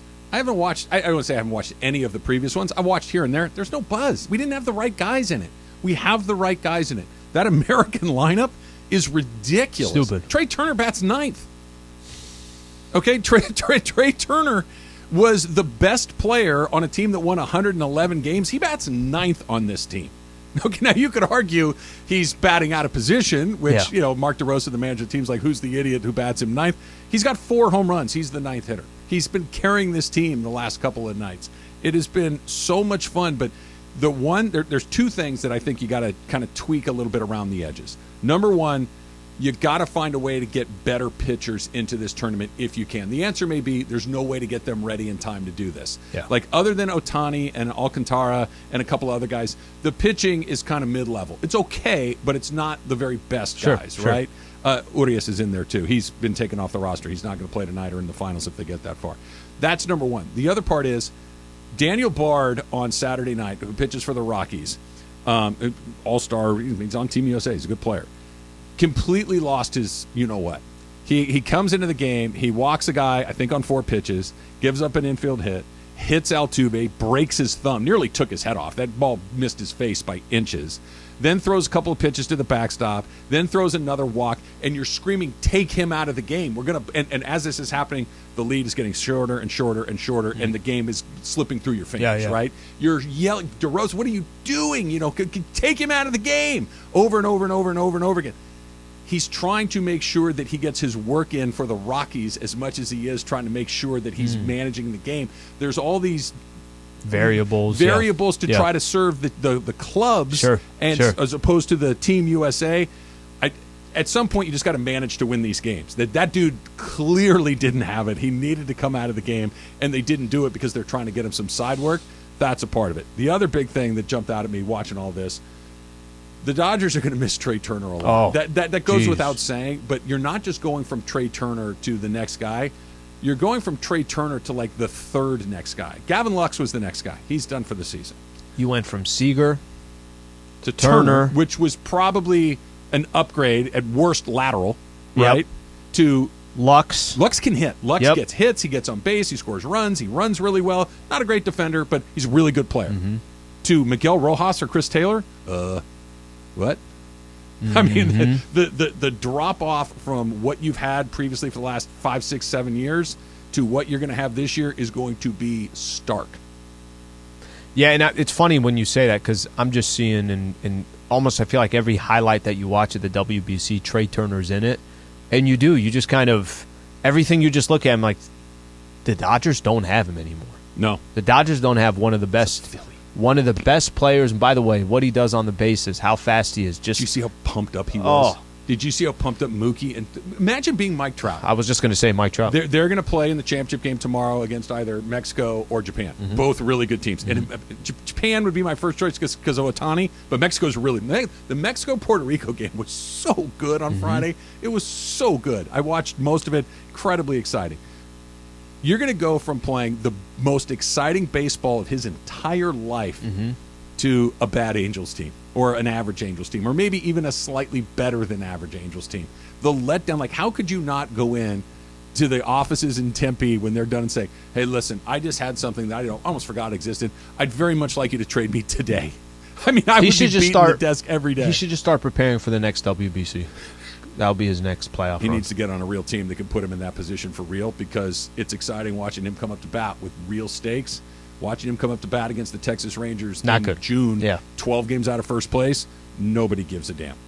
Factor Cap coming up next. It's Trav and Slee, 7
writer on the show. It has Billie Eilish in it. It is so good. It really grabs you. But how many episodes? There are 7 episodes. 7 episodes, Half 1 hour. hour? Okay, half hour? Okay. So, 3.5 hours. It's a weird show. So if you do take my recommendation and watch it, I'm letting you know it is a weird show. So that's out there for people. I will watch none of it. Episode 3 of season 2 tonight of Your Honor. All right, sounds good. I'm glad for you. I'm moving. I'm moving on that. I mean, I haven't watched it in about a week, but You've been busy. Yeah. All right, so on Friday, awards is what he's been busy doing. on Friday, St. Patrick's Day, after the show, I went out to a bar in Santa Monica to meet some friends who they had decided to take the day off of work. So they didn't go to work all day on Friday. Took a PTO day just to go and enjoy St. Patrick's Day. So they had gotten a table at this place and had been there since about 10 a.m. They were there like the whole day. So then I arrive at like 2:30-ish, maybe 3-ish. They are all plastered and they're having really a great time. celebrating the Festival of St. Patrick. Yeah, exactly. And so at one point in time, and these are my friends, and then also some like friends of friends. So like I didn't really know them super duper well. So, but one of the friends of the friends got up and is like, "Hey guys, yeah, I'm gonna go get a tattoo." And I was like, "Okay." And then he just walks off. No one follows him. He also jaywalks the middle of the street in Santa Monica, goes, gets a tattoo, gets a little shamrock tattoo, and that's How many what Michelob Ultras does he have? Is he Irish? He's not Irish. Okay. He is not Irish whatsoever. So my statement is, no good decision happens after you have been drinking for an hour. Travis, Factor Cap. I think that's probably a fact. You're not going to make a decision maybe as bad as the one that you just described, where you just you go get a tattoo. By the way, the reason I could say I did exactly that. That scenario that you just painted is exactly how I ended up with my one and only tattoo. After the Mandy's? After the Riddick Bowe Evander Holyfield fight, November 22nd, 1992. Oh my gosh. Okay, the reason it was my 21st birthday. That fight took place that night. I was with some buddies. We made some bad decisions that night, okay? And it ended with a tattoo. An hour, because, look, if you're going out on St. Patrick's Day, you're going out with friends, an hour is going to let you have at least 2 drinks, probably more than that. Yeah. And after that 3rd drink in an hour, you're not making good decisions. I think the hour threshold is a really good point. Okay, this is Cap for me. I don't really, even if I drink, let's use as an example. I drank for about an hour on Saturday. Mm-hmm. I didn't really make that many bad decisions. I think my game got even better. Your game was great. Your game was really good. You're a good pickleball player. Before we started, and with the ultras in your system, you continued to be a good pickleball. You were not you. That's what I'm telling you. You were chirpy. It's kind of running my mouth a little bit. Not even running your mouth. Like, you were perfectly pleasant. You did nothing wrong, but you were far more chatty than you typically are. Okay, I'm still going to stay Cap on this. I don't feel like I make that many bad decisions, even if what's the worst thing I do? I'm going to go Thai food. I'm going to go get awful food, or I'm going to get bad food for me or something like that. For the most part, I think I'm fine. I'm all right 1 hour of drinking. All right, Taylor. Cap, I'm with Slee. I don't think an hour is long enough. I think it needs to be 2, 3, 4. But so did this guy have like an appointment? Or No, it was a walk-in. Walking, getting like a shamrock tattoo. Like a flash thing? Yeah. Oh, that's funny. Okay. When I went to go get mine in that scenario, I literally went in there. They only took cash.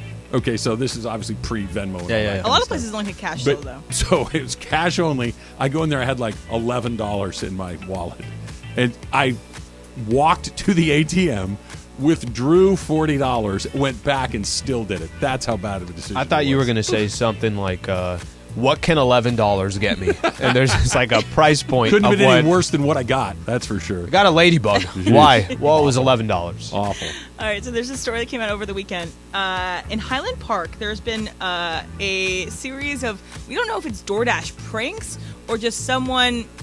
It's a weird situation. Trav loves these. Residents in Highland Park have been getting, especially this one street, has been getting upwards of 13 deliveries from DoorDash from McDonald's a day, going from like milk to Danishes to French fries. And at first they said like, oh, this is like a welcome surprise. It's kind of like whatever.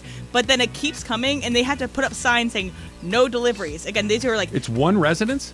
There are no. It's like one street, you're saying? One street. Everyone on the street is like, are you getting like a bunch of McDonald's things, or are you getting? And then they kind of band together. They donate the food when they can if it doesn't spoil and all that good stuff. But like, it's just a weird prank maybe not prank. They haven't solved the mystery yet. All right. So, but this is a prank that you would welcome. Alan, fetch cap.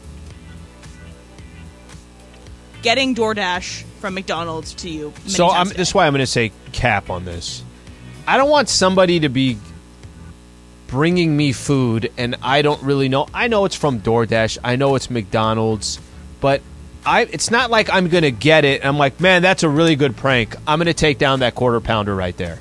Like, that's not going to happen. I almost don't trust the entire situation. For me, it's a cap. I wouldn't really know what to do with it. I don't want anything. I don't want anything to do with it. I don't know whether it's fact. I don't want the food delivered to me. If I didn't order it, I'm not eating it. I'm not giving it to somebody else. I didn't know where it came from. I don't know who dropped it off. I don't know what they've done to it.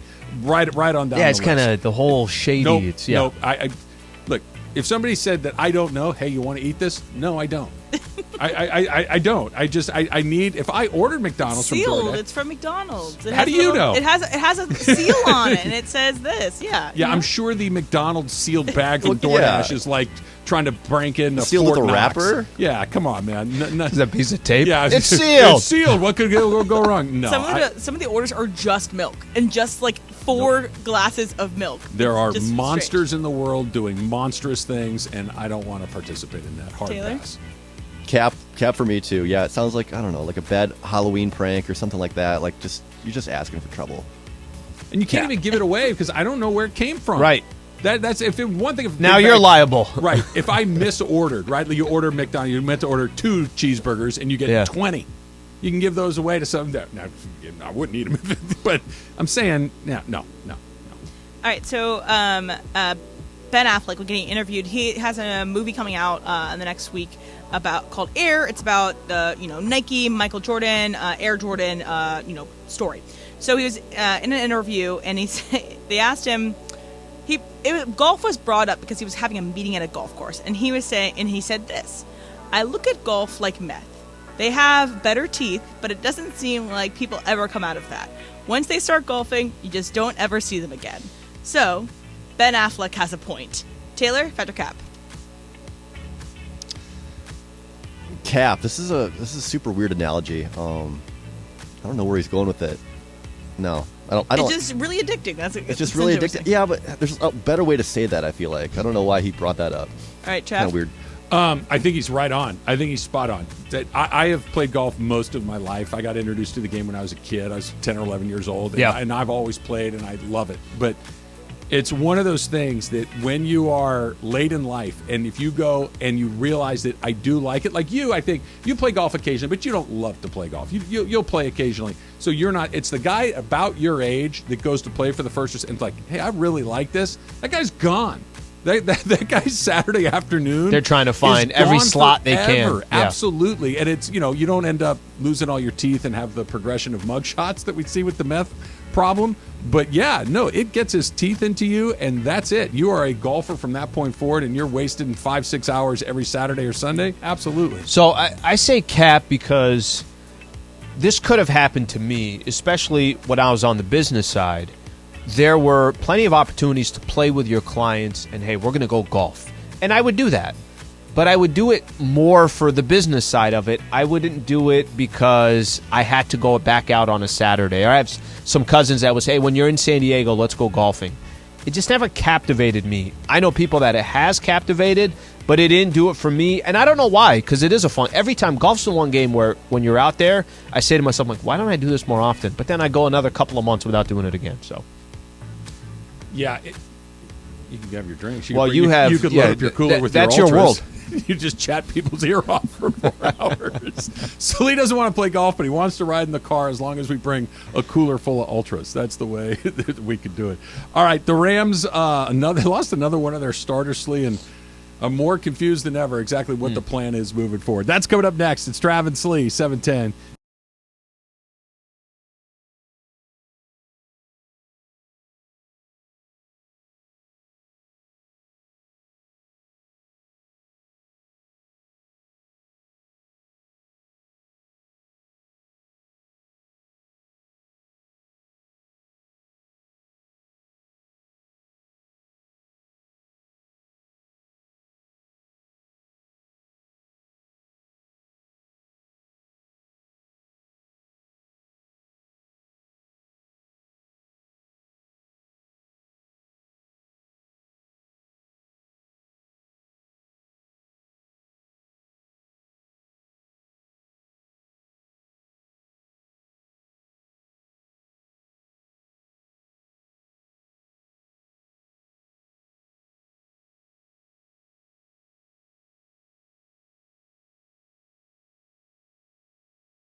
Travis and Slee, your Monday. Don't miss it. We're reacting all day long with your Lakers talk.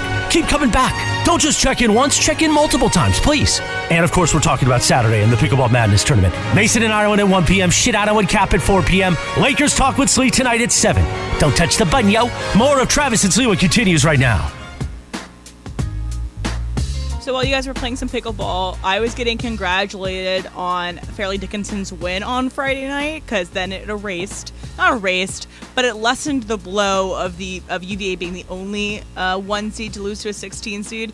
But I don't know if you guys saw this story over the weekend. There were two interesting things about Fairleigh Dickinson, and it's because it's such a small school. It's a small school for New Jersey, but their SID, who's, for those who don't know what an SID is, it's kind of like the point person for a school. Sports Information Director. Yeah, for the media and the students. That's the guy you call to get your interviews, the coach, the players, the stats. Exactly. What is the major for that kid that's the 11th kid on the bench? That kind of stuff. Yeah, so their sports information director, is a junior undergrad at Fairleigh Dickinson. That's how small this school is. Just for a point of reference, if you are the SID at a place like USC or UCLA, right. That's a huge job. Yes. It is a massive, highly important job. Not a job for the junior guy that's an econ major at your university. The point guard actually works in the cafeteria Monday through Thursday. Right. And then the other interesting thing is, again, such a small school, they didn't have a pep band. So, one of the fun things about watching a college basketball game is that, the band's going and you have the fun movements and stuff in the crowd. They had no pep band. So University of or College of Dayton or whatever, they were like, we need to help this place out. So they were playing in Columbus. The University of Dayton pep band came and played for Fairleigh Dickinson. Ended up losing in that game, unfortunately. So the Cinderella story doesn't continue on. But blame it on Dayton. It was nice. That's how small it is. Insane. That's a cool thing that Dayton did. It's a cool story. I don't know if this is going to make you feel better or worse, Emily. I really don't know. But I'm going to direct it at you, Al, because you have skin in the game, Em. So I don't know if you're the best person to kind of judge the reaction to this. That Virginia was the first team to lose to a 16 seed. Yeah, I mean, it's a trivia question. I don't think it's embarrassing at all. It's just it is a trivia that Purdue became the second. Name a player on Purdue. No, I'll go a step further. I'll go a step further. It's really hard to be emotional about it when we don't know who any of these guys are. When she said people were coming up to her on Saturday or whatever, or yesterday, whatever the case is, I'm telling you, 97% of the people that watched the Virginia game or had anything to do with it already forgot about it. Yeah. The only people that remember all this stuff is when your squad loses. For sure. The way you feel about the Dodgers in a playoff game is different. Everybody else is like, I don't know what's going on. My team, I'm worried about this, I'm worried about that. College is that's the perfect example. When I complain about certain things that San Diego say this, nobody remembers it. So a lot of these people don't remember once you get going. No, it's personal, but it's not memorable beyond the little bubble. It's trivia, right? It's one of the things where if people know that I went to Virginia and I like sports, they're like, oh, remember when they did that? I'm like, yes, okay, but it's not something that majority of people will talk about. The only way people would remember it is if the game was on when we were doing the show live, and there was 9 social media cameras going on, and they zoomed in on Emily's face when it was all happening. That's the only way. But what are the chances that's going to happen? So right, exactly. We now have 2 number 1s that have gone down. We had a number 2, Arizona was a 2. Yeah. They went down in the opening round. I believe that's the 12th time that's happened. Yeah.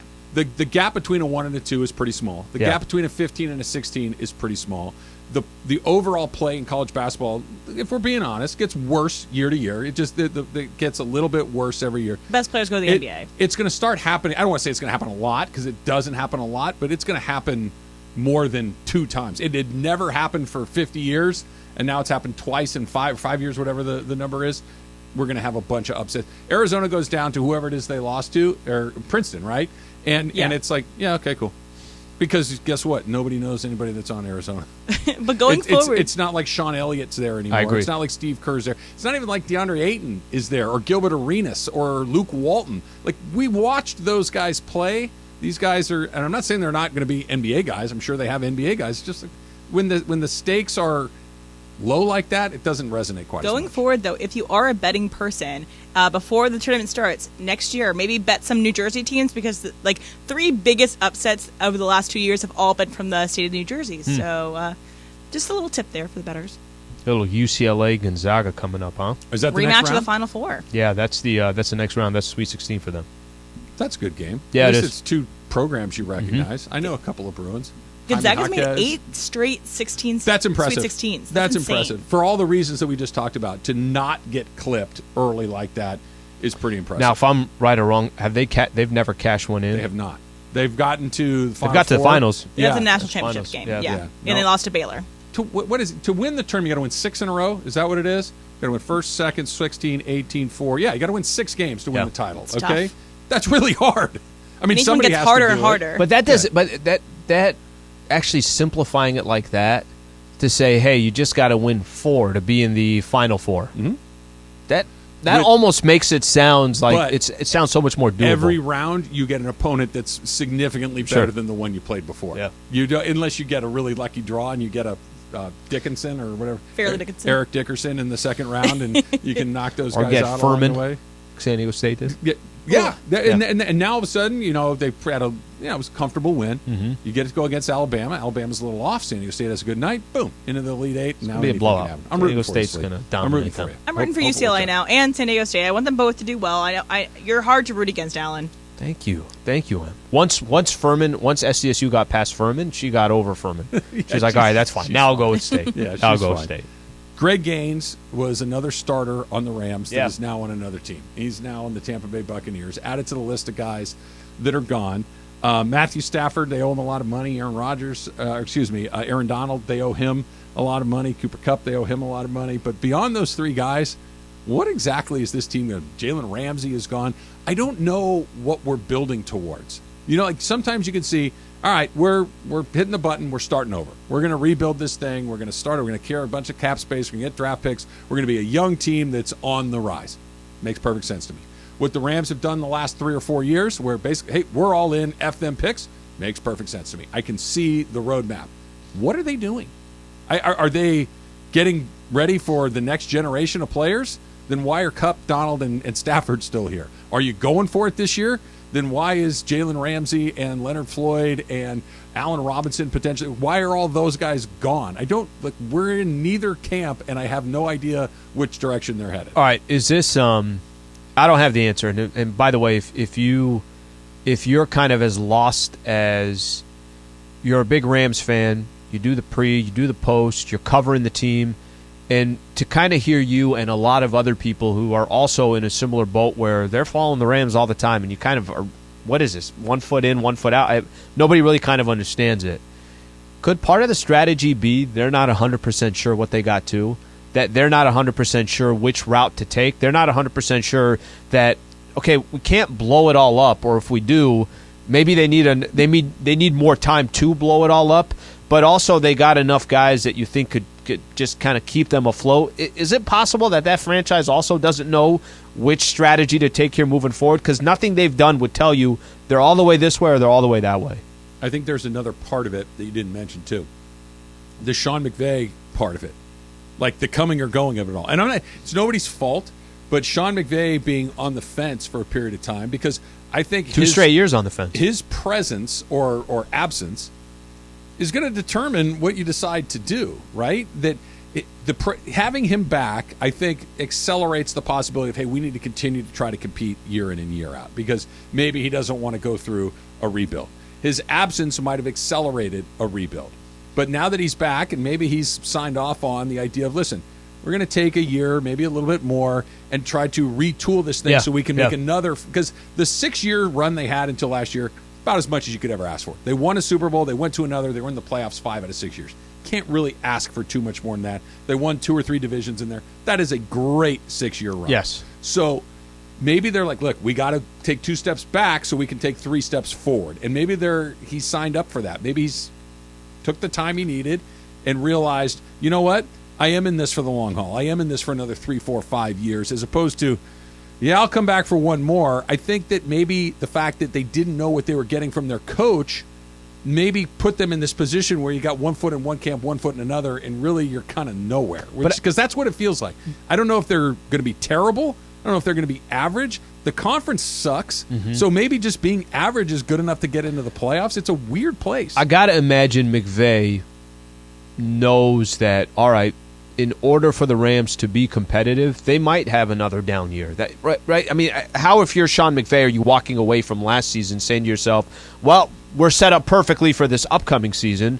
So doesn't there have to be, amongst the entire organization, including Sean McVay, this is not a beautiful picture that you have ahead. We have no idea what it's going to look like.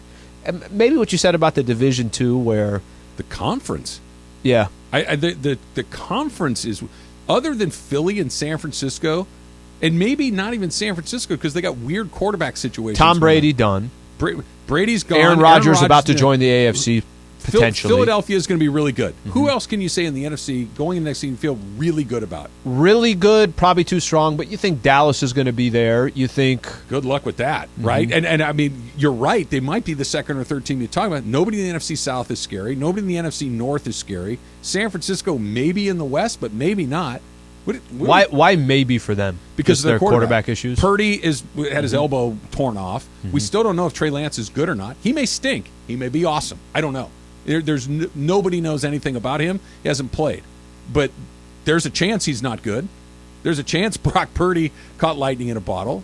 They're really well coached. They got good players. They got a great defense. But there's nobody that you feel great about. Very, very confused about the Rams. Everybody is. We got 3 names that you know. Maybe they do a little flag football 7-on-7 and see what we can come up with. The Lakers win, but they won weird. Where are we going into the final 10 games of the season? That's coming up next. It's Trav and Slee.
It is Travis and Slee with your Monday earlier this morning on the show. Look at this. These are the Pickleball Madness trophies for the 7-10 team that made it the best furthest. 7-10 team. Or the best 7-10 team. Yeah. You guys were by far the best out of everybody. So I know I give you a lot consolation of help. prize. Pipe down over there, Emily. How dare you? How dare you throw Why are you cold trying to water ruin on their this moment, one? Emily? Right. Trophies. That was the most Emily thing Show it to ever. the She cameras just on comes YouTube. in and throws cold water on it for us. This is great. Thank you, Berg. Let's get it rolling. Your lunch hour in the rain.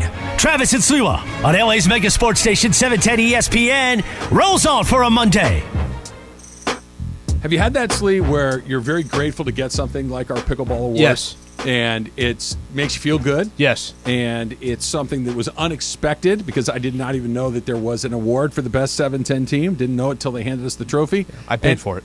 And simultaneously, like, well, that had to be easy for those guys. Like, there probably wasn't even a meeting, right? It's just like, they're giving this Trav and Slee, right? Yep, okay. Walk them on in. That's how much better we were I'm than still everybody waiting else. for Amanda to walk in at some point and be like, hey, guys, just so you know, you don't take that home. It stays here. No, that's not right. Hand it to the next show. There's nobody else that was any good. No, there We were wasn't. the only ones that were good. We're basically, I mean, in the promo that I recorded You yesterday. really don't like to talk, you know what, do you? In the I thought promo, Stick it in, Slee. well. in the We promo, never win anything. In the Stick promo that I recorded yesterday, Uh-huh. I said that we're basically going to be in tournaments across the I country. heard it, yeah. But I don't care about that. I want to be the best ones in here. But we were. I know, clearly. Kirk and DeMarco were honestly a disappointment. Everyone was. It was Kirk. Kirk didn't Yeah. carry his weight. DeMarco was ready to go. DeMarco had put in some time. DeMarco had worked on some shots. You think and DeMarco was incredibly disappointed that Kirk didn't bring? I'm not going to speak for DeMarco, Yeah. but I would imagine that DeMarco was expecting more and didn't get it. But I don't know. We got exactly what you were better than I thought. I knew you'd be pretty good because you've been playing, but you covered a lot of court. It's ping pong. My competitive juices got going a little bit. They woke up as a it little. went. A little bit. I was when we blew our big lead in our opening match, and Yeah. I couldn't swear to, but I think we were heading 9-4 or 5. I think it was something like that. And I do think there was an element of Los Diablos carrying us a little bit. Like let's see where they are. And I think we surprised them by this much. Like And then hey, these guys don't stink. And then they started to try because after that it was fairly non-competitive. But we hung around. The only, you don't know how bad I just wanted to win that game and just say easy money on the mic. I know. Just wanted to say easy money. You know what one else time. sucked? They were nice guys. Yeah, they were. Well, right out the gate, they came out. They're talking. You guys, I think we're talking some golf. And Yeah, one of the guys had a bandit pull over. I'm like, I'm like, about Trav, that. don't talk to them, bro. I can't help it. I'm like you with 3 Michelob Ultras. I'm a chatterbox. You got going. You're like sip, shot, point. Sip, shot, point. You should be. You're like the John Daly of pickleball. You're just out there, just knocking down shots. Okay, the worst getting it part. done. The worst part about that is when you drink when you do play golf. I don't know how you are when you drink, but for me, if I'm playing golf and I'm drinking, all of a sudden it's like, wow, I'm hitting some really good shots. And then the moment I start actually thinking like, okay, I think I got this down, I can't hit the ball if my life depended on it. The ultras aren't helping after that. It didn't hurt you in pickleball. No, it I didn't can hurt. tell you that. You No. were hitting the sweet spot of the pickleball paddle. We should develop like a shrine in here. Put our trophies in there so everybody else has to look at them every single day. Just build like a bookcase. I didn't even want it in the studio. I wanted the In front the entrance lobby, in the lobby. like the Lakers, where they have their trophies on display, right? We'll put our the it'll only have 2 things in it, but we can feel pretty good about it. Lakers split their games on the weekend. An incredibly disappointing finish in the Dallas game, where it felt like they had it in their back pocket. They didn't. A bad foul, a non-closeout, some missed free throws, and Yep. all of a sudden they lose to Dallas. Then last night against Orlando, Austin Reaves was amazing. He has a 35-point night, a career high for him, and they needed every last one of them to beat an Orlando Magic team that's mediocre, shall we say. Probably slightly less than mediocre. 15 games below 500, something like that. Yeah. So that's they won't be in the tournament or anything along those lines. Let me throw out one thing your way, because I think the best way to put it, the last week for Lakers basketball has been very disappointing. Period. There was a point where after the trade deadline, the Lakers were 9-4. And they're winning some games, and I think people were really excited about the fit of some of these players. The Lakers didn't go out and get stars during the trade deadline, but you thought they got players that fit. And that was the biggest thing that didn't happen prior to the trade deadline. Russ never fit. No. Pat Bev didn't seem like he fit. The players that they had just didn't seem – it just wasn't a good mix. So they go 9-4, And I think we're all starting to feel really, really good about, hey, I think the Lakers, with what's happening in the Western Conference, none of these other teams are running away with it. Maybe Bron's going to come back as you get closer to the end of the season.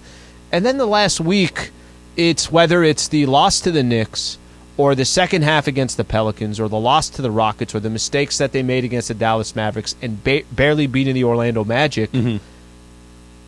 Try about throwing some kind of cold water on what was some momentum. Trav, I'm not saying they were going to go win a championship. I'm just saying that they were playing good enough basketball where you could see light at the end of the tunnel. Well, what changed was it went from, are they going to get into, yeah, they're going to get in, where are they going to land, to now we're back to, are they going to get in, right? You tell me. To me, I went from, yeah, I think they'll get in, but I'm not entirely sure, to, oh, look, they're going to be in. To your point, they went 9-4, whatever it was. Yeah. And you're like, yeah, they're going to clip some of these teams, and they're going to settle in somewhere between 6 and 7 or 8. They're in. Yeah. And now it's like, I don't know, man. They got 10 games left, and they're in by the skin of their teeth. Well, and you also have no idea. Is it safe to say they got the Suns coming up on Wednesday? If they lost against the Suns by 8, are you surprised? No. If they beat the Suns by 4, are you surprised? No. That's the problem, right? We're kind of not sure what you're going to get every single night. A lot of that having to do with, what are you going to get from Anthony Davis every night? More than a lot. I would say it's 90% of it. Last night, Austin Reaves gave you 35, and if he had 30, they lose the game. Mm-hmm. Austin Reaves needed to give you 35. Austin Reaves went to the free throw line 18 times. 10 in the fourth quarter, right? I think something like that, and he went 16 of 18 from the free throw line. The Orlando Magic, I mean, this is just how big he was for the Lakers. They had no answer for him. He's kind of drawing fouls, all this. Well, AD went to the free throw line 6 times. Eesh. And that's the part, like, I'm all for the fans cheering MVP for Austin Reaves at the game. That's all great and dandy. But Austin Reaves is supposed to be, all these other players are supposed to be, they're supposed to be in addition to, not in place of. You can't have Austin Reaves having the big night and almost kind of saving a bad Anthony Davis night. Right. It's supposed to be, no, AD is supposed to be the constant every single night. Every single night that's supposed to be there. The question is who else is going to help Anthony Davis? Yes. Austin Reaves getting 35 should put you over the top to where we won by 17 points, right? We got what we needed from AD, and Austin Reaves went nuts, and there you go. We took care of a bad team, and we won comfortably. Who's up next? That's how it's supposed to be. The last 4 games have put us right back in. I don't know what you're going to get. You're going to get the team that went up 40 against New Orleans, or are you going to get that same game where you turned a 40-point lead into an 11-point lead and a half, right? That's not good. You're going to have a game against Houston where I don't care if Anthony Davis is there or not. You should find a way to be. That's a 16-win team. That's not a good team. And, oh, by the way, Anthony Davis doesn't play. Turn around the next one against Dallas. Anthony Davis gives you one of his, low performances, followed by another relatively low performance. This is the guy that's going to determine whether you go or not. It felt like we'd kind of sort of turned a corner. Yeah. That he was going to give you more good than bad. It wasn't going to be 1 for 1. The last 4 games, it hasn't even been 1 for 1. It's been like 0 for 2, right? And you just don't know. He's their best player, yeah. Right? Until LeBron comes back, he's their best player. If I don't know what I'm going to get from my best player, am I going to get bad? Am I going to get mediocre? Or am I going to get transcendent? I don't know. And that's where they are right now. No one knows what he's going to give them, so no one knows what the Lakers are going to look like. If you could put Anthony Davis's good performances in the bank and I'm not saying 40 a night. I'm saying just give this the 28-ish points. 28, 12, and 2 blocks. Great. Mm-hmm. Lakers are probably going to win most of those games. You can't put that in the bank. Mm-hmm. And that's where they are with 10 to go. Whatever equity they had, it's gone. Whatever slim margin of error you had when you were kind of nosing into that 7 and 8 and maybe kind of looking at the 6, it's gone. The bad news is the team directly behind you in 11th is tied with you. The good news is the 6th place team's only a game and a half. No one else is any good either. That's the good news. Look, that to me is a little bit of the discouraging part, is because you're right. The Lakers and the Dallas Mavericks are a game and a half apart. Mavs are in the number 6 spot. Mm-hmm. Now Dallas has the tiebreaker. I won't get into all the tiebreaker stuff. That's how close they are to number 6. The problem is what we've watched over the last week. That to me is what I take away from. You can't be depending on other teams to try to get in. So if the Lakers are sitting back, and I don't think they're doing this, but I was scoreboard watching the whole week. I was looking at the standings the whole week. But then you reach a point after they lost to the Mavs. I'm like, why am I even going to look at the scores? I don't care what other people do. If the Lakers aren't taking business or aren't handling business for themselves, kind of backing into it doesn't really feel all that good. If the playoffs started today, they have to win 2 games on the road just to get the Denver Nuggets in a 7-game set. Do you know how many games wins separate the 4 from the 12? How many wins? The 4th place team has X amount of wins more than the 12. It can't be more than, it's 4 at the most, but 3 or 4. 4. Yeah. It's 4. That you were talking about it. It's the Lakers are in it for the very same reason the Suns, the Clippers, the Mavericks, the Golden State Warriors, the Thunder, the Timberwolves, the Jazz, and the Pelicans, they're all in it because nobody's good. Yeah, because they're all inconsistent. Nobody's and can't good. String out. Nobody's good. Yeah. Right now, Kevin Durant. You've got Luka. You've got LeBron. There's some wild cards lurking in there, right? Because these guys are so good. But the reason the Lakers are in it is not because they're really good. It's because everyone else stinks. Now, that's the same thing. Same thing for the Clippers. No one has taken this thing by the throat and kind of run it out. They're very much alive, but it's not because they're playing great basketball. I remember when Andy was in one of the days that you were off, and he's saying, the good news is if they get in, it'll be because they're playing really well, and it made perfect sense. You're not going to jump 6 teams because everybody's gone during bad. the break, right? There's 23 games left. Everybody's been bad. Everybody's been, and that bad's the wrong word. Mediocre. Everyone's been equally mediocre for the better part of a month, and now we're down to 10 and be slightly better than that. Let me give you the definition of mediocre. The Suns, their last 10, 5-5. Clippers, 5-5. Mavs, 4-6. Warriors, 4-6. Minnesota, 4-6. Jazz, 5-5. Pelicans, 4-6. There's only 2 teams actually over 500 in that group. The Thunder, since Shea came back, they're playing good. They're 7-3. And Lakers actually 6-4, believe it or not, in that 10-game stretch. 10 games to go. 10 games to go before we get really excited, or you get a little time to not come in 4 nights a week. Jesus. One or the other is going to happen. Watching the World Baseball Classic last night, watching that incredible American lineup, watching Trey Turner hit 3 home runs in 2 nights, made me realize there's a huge opportunity that went by the board. That's coming up next. It's Travis Slee, 710 ESPN. This March, take your first shot at hoops with FanDuel Sportsbook and get 10 times your first bet amount in bonus bets. That's up to $200. That's right. Just bet $20.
day. Stay dry out there, please. Coming up around 12:45 this hour, The Dump. That's the segment we do with everything we didn't get to.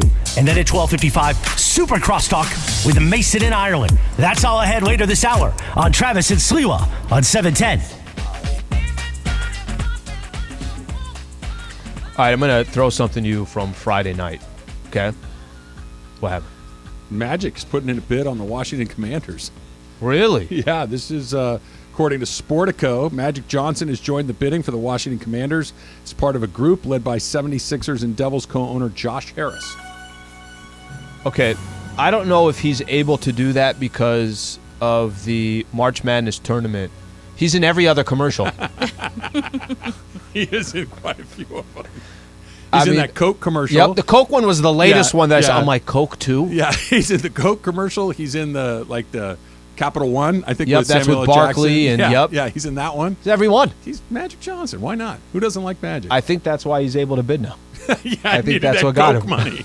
He needed that Coke check to clear so he could put in a bid on the Commanders. It is interesting nowadays. Coke money. Coca-Cola, guys. Coca-Cola. Yeah, Coca-Cola. Thank you, Al. It is interesting nowadays that ownership of sports teams has transitioned a bit from being like a family dynasty that's handed down from one person to the other to now being like a collection of billionaires, trillionaires, or whatever it is. That it's not one person; it's a collection of people, which I think is unless that better. You're Steve Ballmer. Yeah. Yes. Yeah. If you started Microsoft with your buddy, then yeah, you can. But that's you can do what better you or want. worse to have a bunch of people. Okay, wait. I think this is actually family. It's a really good point because one of the reasons why I think the Dodgers are so good, and I compare them to they're run like a really, really good corporation. Yep. Right? They are run as if the I's are dotted, the T's are crossed. You just can't really poke a hole in the Los Angeles Dodgers, and then they can't do anything once postseason comes. It's like there's nothing there's nothing more they can do, right? That's all you can ask for is get your front office. You're right. The Clippers might be a good example too. It's a good front office. They spend more than anybody else in their front office because there's no luxury tax, any of that stuff.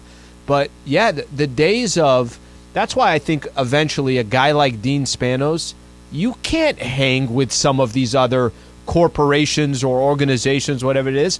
What used to be okay maybe 10, 15 years ago, probably not the future. I think the biggest change is kind of goes together with what you're saying, that Dean Spanos owning the Chargers as an individual, like the Spanos family owned the team, right?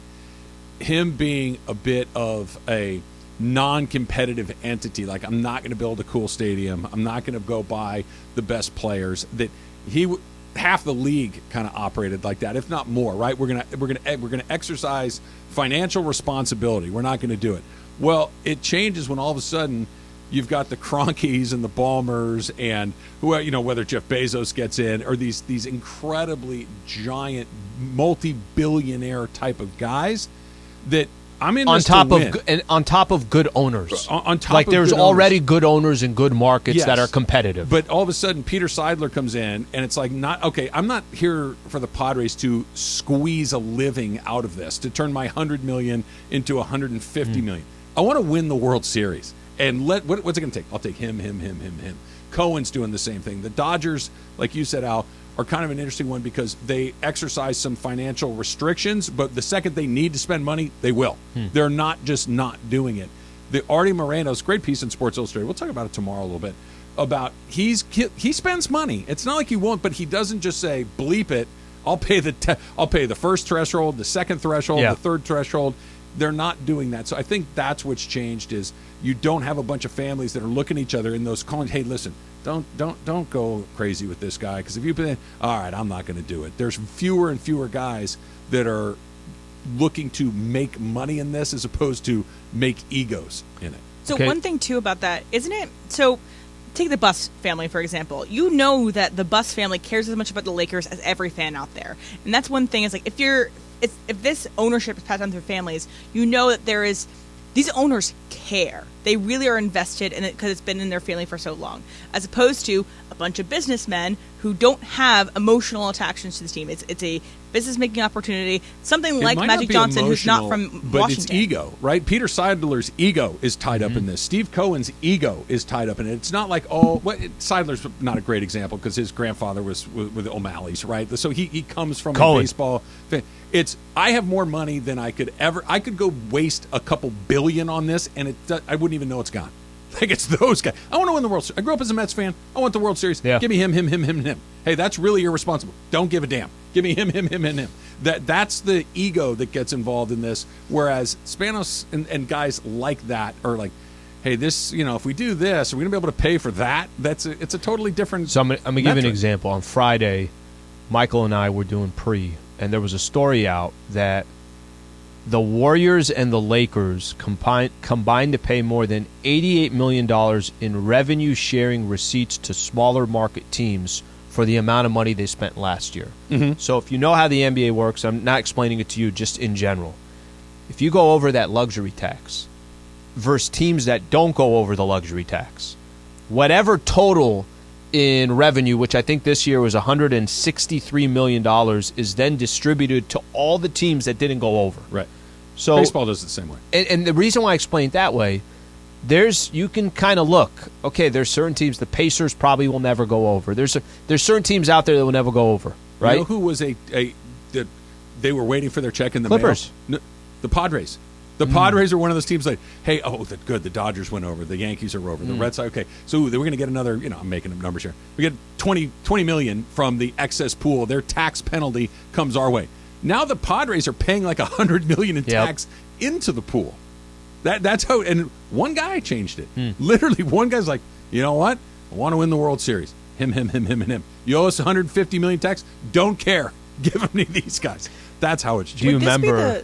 Go ahead. Sorry. Go ahead. Would this be the first non-Los Angeles sporting place that Magic gets involved in with ownership? Because it's the Dodgers, right? And Dodgers Lakers, had a piece of the Lakers for a while. Yeah, which he sold to. Does he have a piece of a soccer team, an EPL team?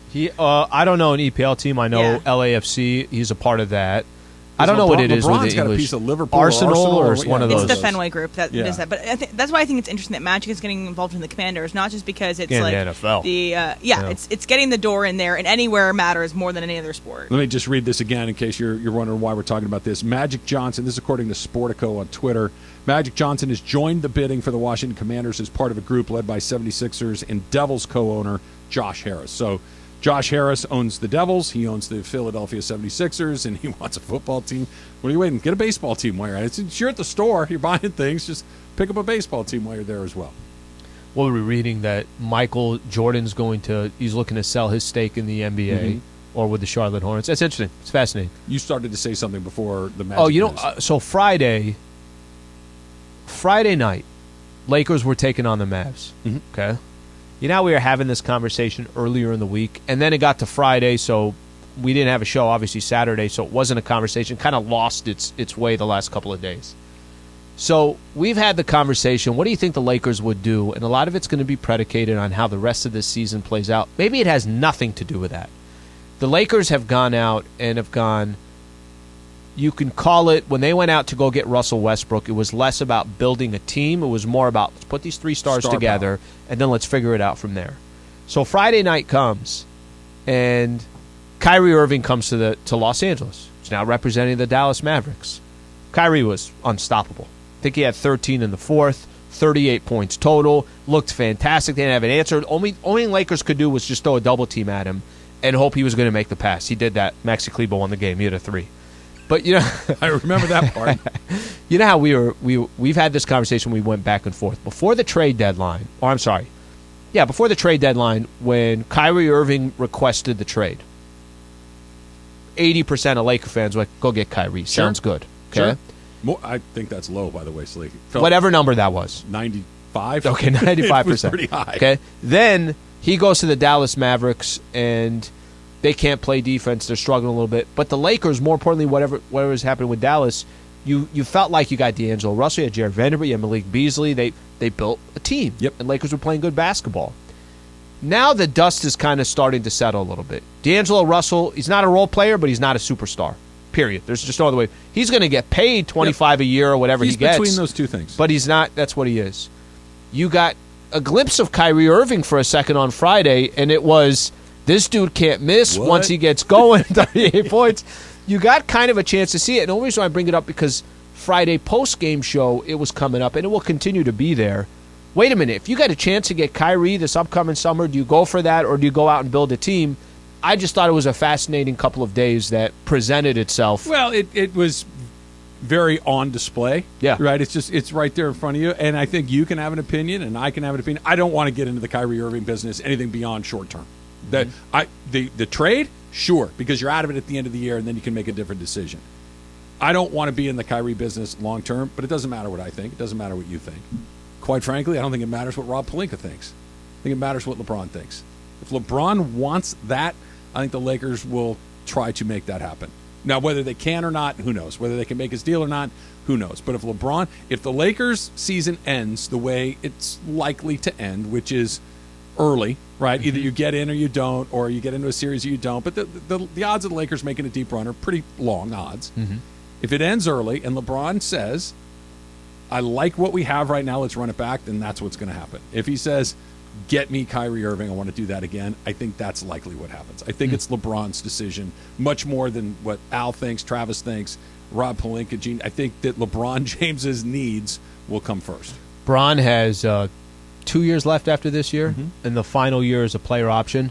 Kyrie's going to try to max out as much money as he can possibly get. Of course he is. Why 5 years and 200 plus, whatever it is. That whether it's a good idea or not is an totally separate conversation. I think it's a terrible idea, but it doesn't matter. It's what 23 thinks or 6 now. Whatever he wants, I think that's what it's going to be.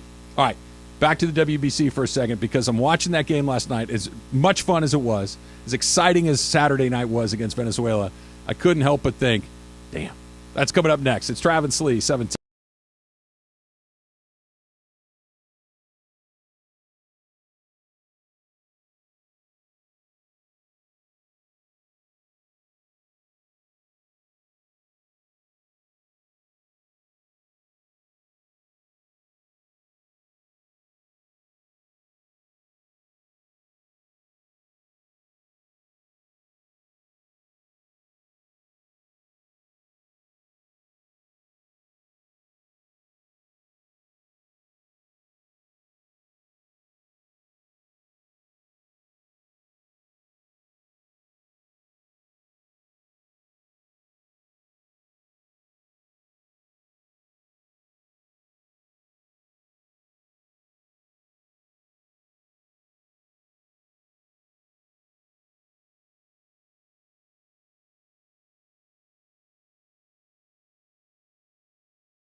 Monday. Don't miss it. We're reacting all day long with your Lakers talk. Keep coming back. Don't just check in once, check in multiple times, please. And of course, we're talking about Saturday in the Pickleball Madness tournament. Mason and Ireland at 1 p.m., Shidano and Cap at 4 p.m. Lakers talk with Slee tonight at 7. Don't touch the button, yo. More of Travis and Sliwa continues right now. I think I'm going to just start walking around the studio here, the offices, just with our award. Just every single day. Pickleball, 7-10, best team. What you got? We should have a wireless mic so that we can walk. You know how they get upset at us for using the restroom? We can just walk wherever. We don't have to technically be in the studio. Yeah, I feel like we need to peacock it. This is our first real win that we've had ever. Right? That we got shut out at the Mandy's. Andy disagrees. I don't care what Andy thinks. We got the trophy. The proof is in the hardware, and you're holding the hardware. I'm going to get a chain. I'm going to get... So I said earlier, drill a hole in it. Hang right and here. Have it. It's heavy. It's a nice glass trophy. Best 7-10 team. Then I'm going to get a neck brace in a week. What's wrong with Slee? Get like a tray. Get like a shoulder harness, right? So you know when guys like get a car accident, they break their neck and they have to wear that thing that makes them stand up real straight. You should get one of those. What happened to Slee? Well, they won the pickleball tournament. They had. Looks good. Looks good. You got to wipe it off though, Slee. You got fingerprints all over yours already. You got to be like the guy at the Stanley Cup and wear white gloves when you walk around with it, so it doesn't get all fingerprinted. Mine's gonna have peanut butter on the corner. What happened? You know what's funny? Every time when they bring out the Lombardi Trophy, somebody wins the Super Bowl.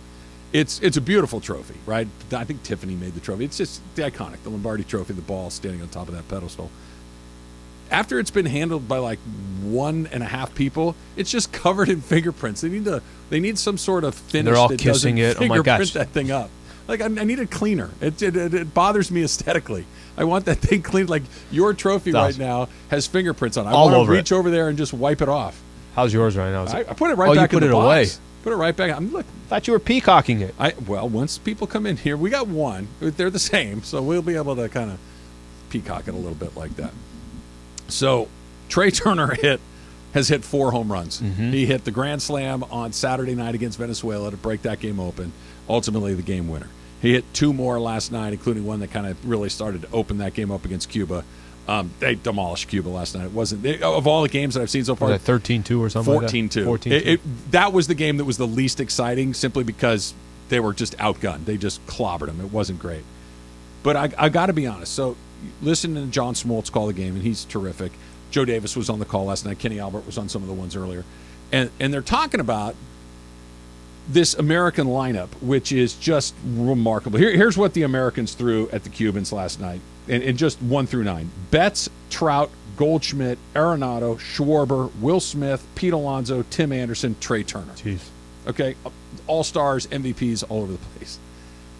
This is not super different than what the Dodgers were throwing at people for the last couple of years. Like, you look at it, Betts is a Dodger. Turner was a Dodger. Will Smith is a Dodger. You throw in a few more guys. Freddie Freeman. If Freddie Freeman wanted to be on the American team instead of the Canadian team, he would have been the starting first baseman last night.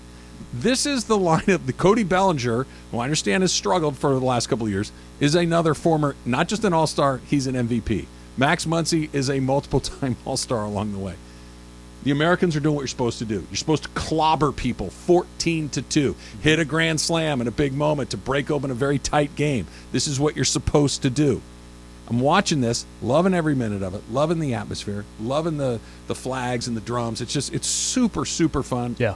Little part in the back of my brain's like, Dodgers missed such a huge opportunity that they had this unbelievable lineup with Turner and Betts and Seager and Freeman and Muncy and Turner and they got one weird one in the bubble. Like, I couldn't help but think these guys are showing up when it matters most, and the Dodger players over the course of the last 5 years haven't been able to do it, and it just was always front and center in my brain. By the way, it's completely fair. I thought what you were saying was something to the effect of, the Trey Turner, they missed out on the Austin. No, I think he was going to go, right? Trey Turner was going to go probably, what he get is $300 million, whatever it was.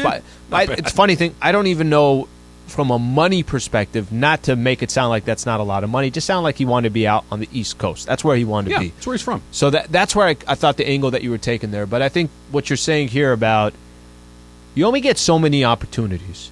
And the Dodgers have extended this window It's really special what they've done. It really has been. Just to be Slee, they had a competing. rotation at 4 guys with a Cy Young Award. 4.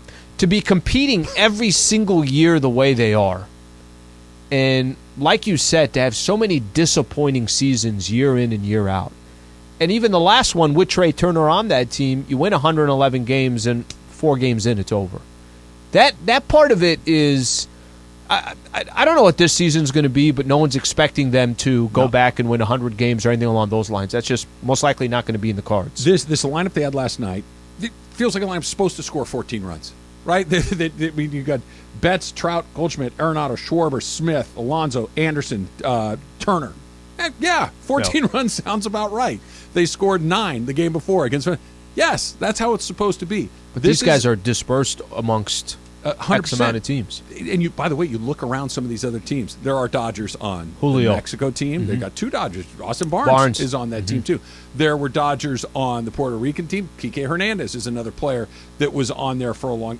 They're just Manny Machado is another one of these guys that plays Freeman. For the Dominican We mentioned, team. yep. Freeman. They're loaded with Dodgers on all of these teams, and I get it. This American lineup last night is better than the Dodger lineup they threw out there, but not by a mile. It's better. We don't have Mike Trout. Okay. But beyond that, you're like, yeah, okay. I mean, the Dodgers play this team. If Mookie could play for both, I don't know who wins that game if they played 7 times. Probably that USA team. They got 1 in a 60-game season, played in Texas against the Rays that no one got to see in person. It just, it right there. I get it. You missed it. You I get it. had a chance to have a team like this. All they needed, and I truly believe this, and taking nothing against the Padres or away from the Padres, who kicked the Dodgers' butts last year in the playoffs. They did. You just felt like you needed 1 hit to break that thing open. 1 hit from Mookie, and there's Trey, and there's Freddie, and just boom, boom, boom, boom. You felt like the dominoes would start to go if just 1 or 2 of these guys could get hot over 1 or 2 or 3 or 5 seasons, and it never really happened. By the way, how many times did they say that when the season ended? It was, 9 times out of 10, that hard hit ball by Will Smith probably goes into the gap. Just using that as an example. Every one of these guys were saying, well, I hit the ball hard, or I did this, or I did that. It just didn't go our way. And there wasn't that moment where in a critical Game 3 or even in Game 4 when they took that 3-0 lead, and you thought 3-0, they should have cashed in some more runs than 3-0, and you just kept it close enough to where the Padres still in a weird way believed, hey, guys, we're not completely out of this game. Dodgers never really had those moments. What do you think's going through Mike Trout's head playing these games? What do you think? Because I know what's going through his head. When Turner hit that home run on Saturday, he was the first one out there. He was jumping around and going nuts, and you could tell it wasn't contrite. He was super pumped up for this. You can tell he's loving every quote is about how fun it is to play in these games. When he goes back to the Angels, and let's just assume that the Angels kind of go the way that they've gone for the last 7 years in a row. They have a losing record. At some point, does he like, man, I just can't do this anymore. I got to go play somewhere else. By the way, if there's a time to do it, just see how this year plays out. One of the best players, the best player in baseball, is going to make a decision on the Angels if it hasn't already been made that he's going to leave in Ohtani. Then why not just, if not now, then when? You're not getting any younger. No, you're watching or healthier. You're watching the WBC, and you said, what do you think he's thinking in these games? He's thinking, this is amazing. This is. Man, to play meaningful games in March. and the funny thing is Mookie Betts is playing each one of these games as it's meaningful, as is Trey Turner, as is a lot of these guys. But the difference is, they've been in the postseason. They have a World Series under their belt. That even if their career stopped today, they can at least sleep at night saying, I played at the absolute highest level and I cashed in on one. Do you have a preference on Mexico or Japan tonight? Because I can't wait for the game. But do you, as far as winning the tournament for the Americans or just entertainment value, do you want to see them play one or the other? I would say just because Ohtani is a part of Japan, and I think he would only come in the bullpen. Right. I think that's what they announced. Can you imagine? I know. Can you imagine? Now coming in to pitch Shohei Ohtani. The trumpets. Yeah. But well, Diaz isn't using them. He's down for a while. Let's have Ohtani use the trumpets. The Mexico piece, too, would be fantastic. It really would be awesome. The energy so that's the thing. I think the Japan-U.S. is a better baseball game. Mexico-U.S. is a far better environment. That's awesome. right? Yeah, that's awesome. And where's it going to be played again? Miami. Okay. Yeah, everything starting in the quarterfinals, everything, which, by the way, perfect place for it. Close to Cuba, close to Puerto Rico, close to the DR, in the United States, close to Mexico. Like, where else would you do it? It's the perfect spot to do it. People are going nuts. Yeah, they're at 4 o'clock. Mexico. They're 4 o'clock tonight. No, Ohtani. If Ohtani can somehow pitch in that game. Well, that's the only. Ohtani is the draw. But if it's not, I mean, if Ohtani's not. They're probably better than Mexico, but who knows? It doesn't mean they'll win. And if Ohtani's not in the mix, then I think everybody's saying, USA, Mexico, because that's a Well, you phenomenal. look at that Mexican team, too. It's like there's not an Ohtani on that team, but almost all of those guys in the Mexican team are major league players. They're not super you got Urias and these guys, but those Mexican teams are really good too. Can't wait. They should do this every year. This kind of, by the way, I love it. I was thinking about this yesterday. This kind of came out of nowhere, where you have all these meaningful NBA games. You're in the middle of March Madness. You got this WBC that's going on. It kind of made me think a little bit about October. Yeah, you know what I mean? In a weird way. I know October you got the NFL, but I'll be honest. The college basketball, whatever. The NBA, I like to watch the NBA. I enjoy, but baseball has been on number one priority for the last week, and it's been absolutely great. Now I only got to wait 6 months for it to be like this again. Absolutely. The Dub coming up next. Strav and Slee, 710.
It's time for everything we haven't gotten to today. Yes, it's time for the dump. Happy birthday. 78th birthday, Slee, to none other than Laker Pat Riley. There you Played go. for the Lakers, broadcast for the Lakers, and, of course, won a whole bunch of championships for the Lakers. Pat Riley, 78 today. One of my favorite stories is every time Michael talks about Pat Riley, it's like he starts kind of sitting up in his seat. He talks about, he'll say something. He's like, yeah, I can't believe he made us do 2-a-days and blah, blah, blah. And I'm like, Michael, have you ever told Pat Riley? He's like, are you crazy? I would never tell him. I would never tell him. Riley's intimidating. Yeah. He's a super intimidating guy. Reminds me of the Winning Time. Hopefully that season 2 is not too far away. Is Riley, the best coach in Laker history, and I understand that Phil Jackson is on that list, and I understand that Phil Jackson is the greatest coach in NBA history. But Jackson had the run in Chicago and the run in LA. It feels like he's of two places, right? Riley's coach, I know he's in New York. I know that he was in Miami. But and maybe it's just because I'm here in LA. No, I think what you're going to say. I think of him as just take the Laker thing. Yeah. For me, it's him. It's Lakers Celtics. It's him during arguably the greatest era of the NBA. It's the Showtime era. It's Magic. It's Kareem. It's Worthy. It's the suits and the slick back hair. I mean, Showtime. Showtime. Yeah. And that is the one thing, Phil Jackson in Chicago won 6 NBA championships, then came to LA and put 5 on top of it. So stupid. But Pat Riley was kind of you never really had success against the Boston Celtics. I mean, it had a lot to do with that. For those who associate more with Pat, I associate more with Phil Jackson. Yeah. Because that was more my era. It's not a bad pick. Yeah. I mean, picking Phil Jackson.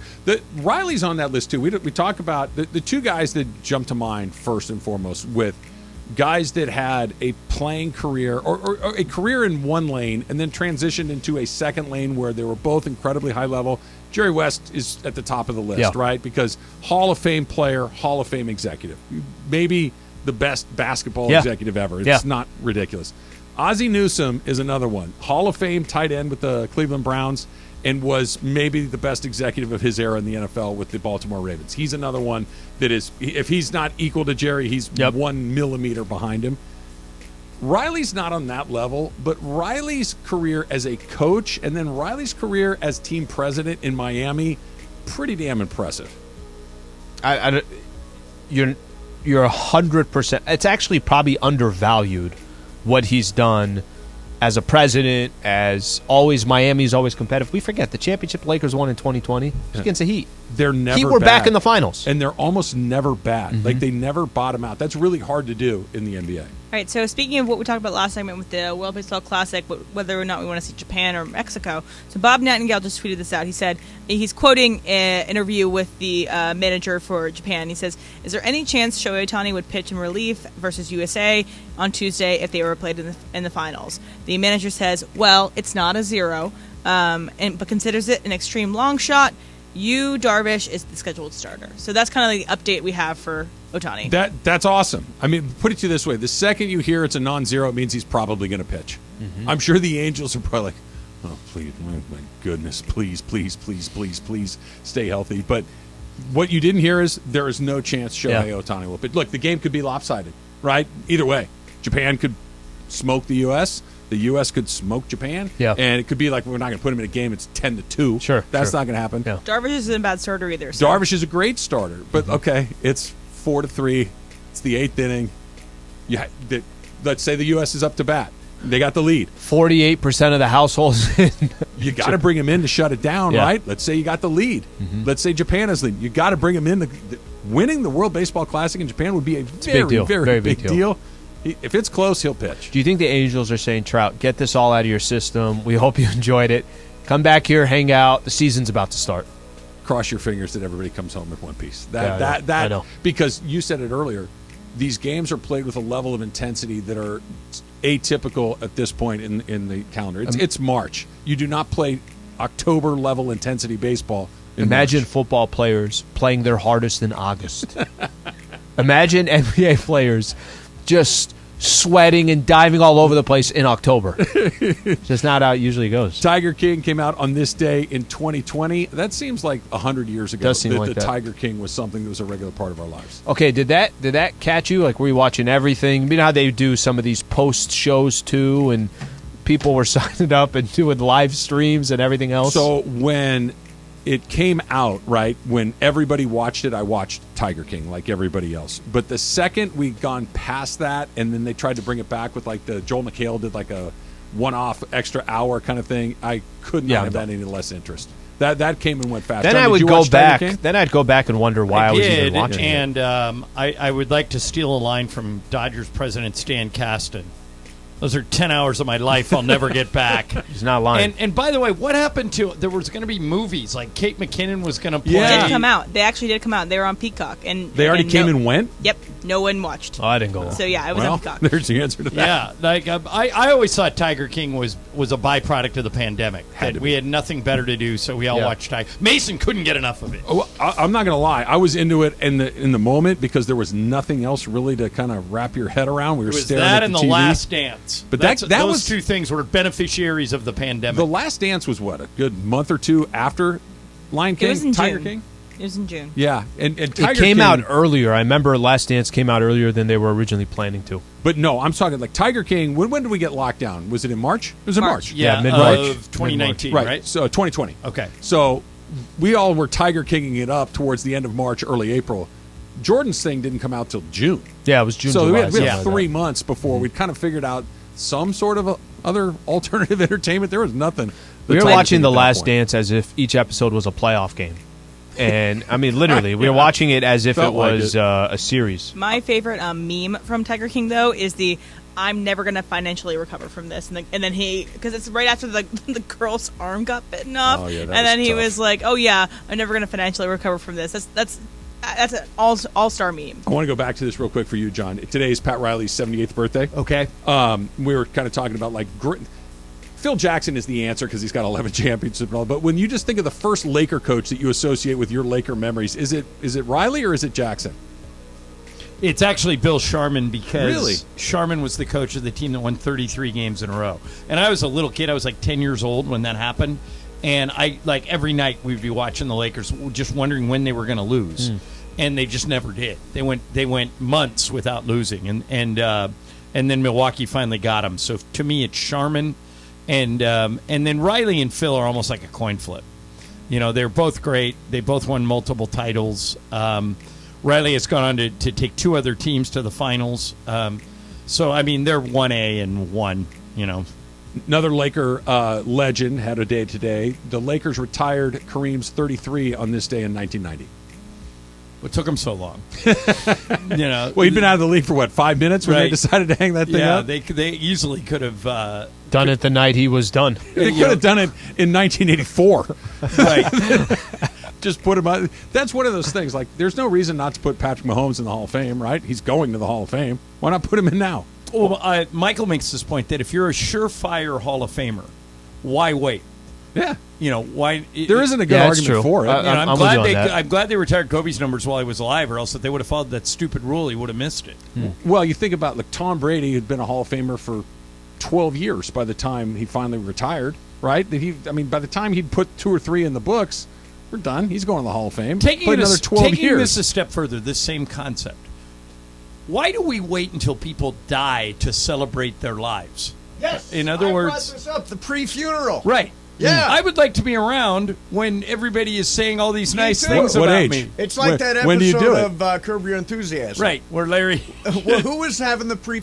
Albert Brooks. Right. Was having the pre. and Larry thought it was funeral. stupid. Yeah, that's the question. What age? When do you do it at 50? Do you do it at 75? Like, when do you decide that you're going to Yeah, do it's it? a good time. When do you call for the pre-funeral? Hey, you know what? Guys, I think 70 or 75. 70. I think 70 is a good number. I'm shooting for 75. Like, that's a stretch goal. I have a question for you guys. We'll do it in Super Crosstalk. ESPN AM 710 Los Angeles. KRDC AM 1110 Pasadena, Los Angeles. K256CX 99.1 FM, Pasadena, Los Angeles. It's the greatest segment in LA sports radio history. Oh my God. When the shows come together for magic on the radio. It will only grow stronger. Super Crosstalk. Are we ready for Mason and Ireland to join Travis and Slee? Super Crosstalk begins. Super Crosstalk presented by In-N-Out Burger. In-N-Out. That's what a hamburger is all about. It's time for Super Crosstalk. So, Ireland, I think I caught you peeking Slee's trophy out of the corner of your eye. Oh, Was I- yeah. were you looking at what is something that else? What is that for? Al, go ahead and fill him in on what we won today. Still trying to figure it out myself here. Apparently, we were the best What do you mean, apparently? pickleball team of 710 ESPN. Not apparently. As we were judged by. Wait a this second. was judged Didn't you guys get beaten your first round? No, match? that detail is Didn't not. you win your first We round? won our match? first Those round details match. are How the not hell does that necessary. figure? Yeah. That is not necessary. We got the trophy. But Why did you get it ahead of Mason? He won and you did. What was Because- the process? Well, by I think which? the process was we There were continued scouts to out play. there. I don't begrudge you this. I mean, Yeah, I wasn't good enough. What to the hell you guys- I'm feeling a little begrudging. Yeah, I know. No, I mean, but you deserve begrudging. You went 0-1, and what is this? Yeah. AYSO? You get a trophy just for showing up? There's never been a trophy less deserved. It was determined that if you take anyone from the station, Yep. and you put them up against me and Trav, that we would win. How was that determined? Mason and his brother won a game. A panel of experts. A panel of experts. No, you know what this is? This is another instance. Morales hates our show, and he likes your show. That's not true. And No. That's not I true. think he feels sorry for the Mandela show. Oh, that's what it is. Possible, Yeah. but no. Yeah, this has Morales written all over it. I don't think Chris was the one involved in the decision making. I think it was Tommy and Could have been Greg. I think Greg Now, had a big part I of will it. say, Travis might have been the best player No. from 710. No, Slee's the best. Slee was the best? No, I saw you. You were I slamming would it. love to declare myself the best. I think I might have been the second best, but Al's the best player at this game at the station. I can hit the ball back, but what he You're can better do, than DeMarco? Yes. I don't actually Those see guys DeMarco actually play. came in overrated. Yeah. Kirk really dropped the ball. Oh, Yeah. did he? Yes. I will. Okay. DeMarco was pretty good. Let me Kirk just struggled. say this right now to challenge you. Yeah. I will bet you whatever amount of money you want. 1-on-1, Sliwa against DeMarco. I'll take DeMarco. But that's not the format. The format was doubles. The format was not singles. Yeah, not singles, So not heads up. That is It's not really hard. that I would think be a slightly DeMarco. I different- actually think DeMarco. He's far better less off with fun, having too. two people than Yeah, one. plus he's got a back thing. He's got a He's got a chronic sore back back. thing. We yeah. wiped the court with Sedano and Cap. Yep. We wiped the court with Bergman and Jorge. Yep. Who else did we play, Al? Burke. Was it Oh, Matt Burke? Burke. and- Oh, so Burke. after you Greg guys got Burke is eliminated, good. you hung around and played each other? Yes. Okay. So Yes. after we got eliminated, and by the way, I got slowly were you the only worse. people from 710 that won a match? AK and BK. Brian and Yeah, Andy. Brian won a and game. Andy won. Oh, a and match, Yates. Yeah. Okay. Oh yeah, and Yeah, but Clint Yates' partner dropped out. I think he's supposed to play Lindsay, right? Yeah, he's Right. supposed to play So Lindsay. Lindsay didn't play. and he pulled a Why did ringer. Lindsay There not was- play? I don't know, but Oh. they Lindsay was there, but then they didn't pulled play. a ringer out of the stands who was like a pro. Oh, okay. Yeah. So Yates' performance is It was like tossed in the can. that the celebrity basketball game, just grabbing Corey Maggette in a 2-on-2. Yeah, no, it's true. That's basically It's what true. it was. It's about what totally it it. was. Totally it. It's about what it was. Now, you guys, I am so friggin' sore right now. I mean, I'm sore in places I didn't know I had. My ankles tweaked. My ankles tweaked. Now, wait a minute. Did you fall down? No, not you even lost one on that. time? Not one time. Okay, so the other bet I made two bets. I made one bet that Mason would fall down, You lose. right? And then here's the other one. I said Jorge and Bergman would win one match. Bergman just told me they won a total of 3 points. Oh, Yeah. wow. Who'd They play? lost 11-2, 11-1. Okay, so there's a story that goes along with that. There was a guy, and we saw Bergman and Jorge played before us, and I looked over there, and there's a guy in a yellow tracksuit, yellow top to bottom. Okay. And I'm like, you don't wear that unless you're really good. And he at one point is like returning serves between his legs. And it's like he had no chance whatsoever. That guy was the ultimate ringer. So That's who they played? Yeah. I think part of the reason that we won the award that we did is that we played against a pair of guys that are regular pickleball players. Right. And we hung in there. To your Okay, point about I would Jorge like to and go Bergman. back but to we, something. We lost 11-10, 11-6. Like Oh, we yeah, were, you we were in were it. in the game, and I think if we played those guys again, we'd have. I don't know if we'd beat them every time, but we would beat them periodically. Andy and Brian played against guys that had never played. Your brother is a very, very He's good a player. very good player. So Very he good was player. all over the court. Okay. He was Yeah. taking care of All right. business. So if Mason's brother is a really good player, Yeah. and they won a match, and you guys played one match and lost, this is a tainted trophy. No, it's not. You know what this is? No, it's not. It's what's wrong with America You know today. why it's Giving not out tainted? trophies to losers. Because I have it. You know Yeah, what? no, exactly. No, it's what's wrong. You're part of this woke This is- crowd. this You're is what's wrong with America. It is. John, don't you know so you're not woke. allowed to bring politics onto the show? No, It's I'm a bringing it woke up right trophy. now. We are giving this that we're ruining youth in America It's by right over giving there, out John. trophies. Trophy in a Yeah. box. Trophies Nice little to velvet lined What's box. your record in pickleball? Yesterday? Yeah. Or Saturday. Or Saturday, 3-1. Wait a minute. Yeah, because they went into the station round robin. You guys won the station round robin. Well, then that's what the trophy. That's what the trophy says. Yeah, it's John. not for the. It's not for the. What part do you not understand? I don't understand is this: you entered a pickleball tournament, and you we won won a eliminated trophy in the Yeah. first round. But we won a trophy. and you're out puffing your chest. John, and when people ask, Look at that. when people Look how- ask, look how nice when it people is. ask, "Hey, how'd you win this?" I'm going to say, "I lost." Yes, exactly. I'm going to put it right next to all of my Travis so Burr can I say it Island for a second? trophies that I have. Yeah. I've got, I think, 3 of those. What? What are you doing? What? I tried to break it, and I broke the wall. That's not cool, Al. You better not do that to mine. That's all I'm saying. Wait, you each have one? Yes. Yeah. Yes. Is it intact? Everything's The intact. wall Except is for the not. wall? The wall is not intact. Wait a minute, I got to change something here. Oh, he's moving a Lakers jersey over the dent. I'm in putting the it wall. away. I Yeah, don't no, want you're anybody right. to Don't let him It's treat fine. your Yeah, material like keep that. trophy to Did you have fun, yourself. Mace? I had so much fun. It was really cool because my brothers were both there, and it's very rare that my brothers are together with my mom, all 3 of us, and it was really cool. Not stepdad Leo was there. Juan all weekend. We had pictures and stuff. We had a really, really good time. So Al was not particularly sore today. I was okay yesterday, but it's day 2. Yes, I was It's sore. typically the bad thing. My calves in particular, but my legs are so incredibly sore from this thing. And we only play, if you added up all the playing time, maybe an hour and a half. Didn't play that much. It wasn't. No, it wasn't. It was. And by the way, the further we got along, the less I was able to do. So, like, in the first match, I was pretty credible. The second match, man, you better hit that serve right at me or I've got no chance. Plus, they were spinning the serves. That's what Al does really well. Is your mind saying, "Wow, that's gonna"? No, it's not coming to me. I'm just not gonna move. Yeah, no, it's like you hit it to me, I'm good. Otherwise, I'm screwed. Trav was rocking Vans during the. Yeah, see, literally wore Vans you shoes. needed better shoes. That's one of the reasons why you've got problems today. I think my footwear was. There's no support. There's no support in a pair of Vans. They're not. You It's don't like- see a it's lot like of guys playing in playing in the Skechers. NBA in Vans.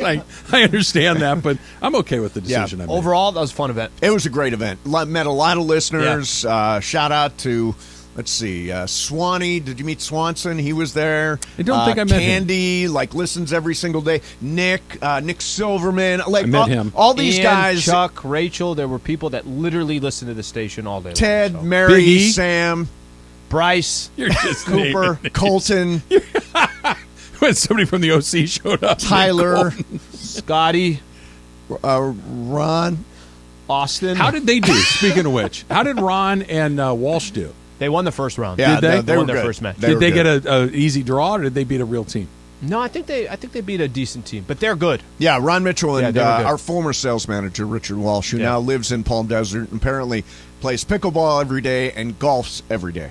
He's not- got no, he has he's not got a the good life. life. Yeah, he no, has he's got living the a good life. life right Yeah. There's got to be some margarita time or something I'm in sure there, there is. right? I'm sure Sounds you like a can good work way that to in. do it. Work that in. Yeah, but the station did a good job. Everybody from around here, social media team and Carlo and Tommy Lamb and Awesome. all the promotions team, just fantastic. They know how to put on a show, and it was really cool to meet a lot of listeners. It was terrific. Little breaking news right now, guys. Emily Uh-oh. just sent this to me. Roger Goodell and the NFL owners expected to finalize a multi-year contract extension for the commissioner at next week's owners meetings in Phoenix. So That's we're a going to have. loss for Jerry Jones. Yeah, he wanted to He move wanted him on. out? He wanted somebody else. Yeah, that Kraft, it seems, is Roger Goodell's guy, right? That's his. Is that rabbi, right? So, to So speak, that's right? his.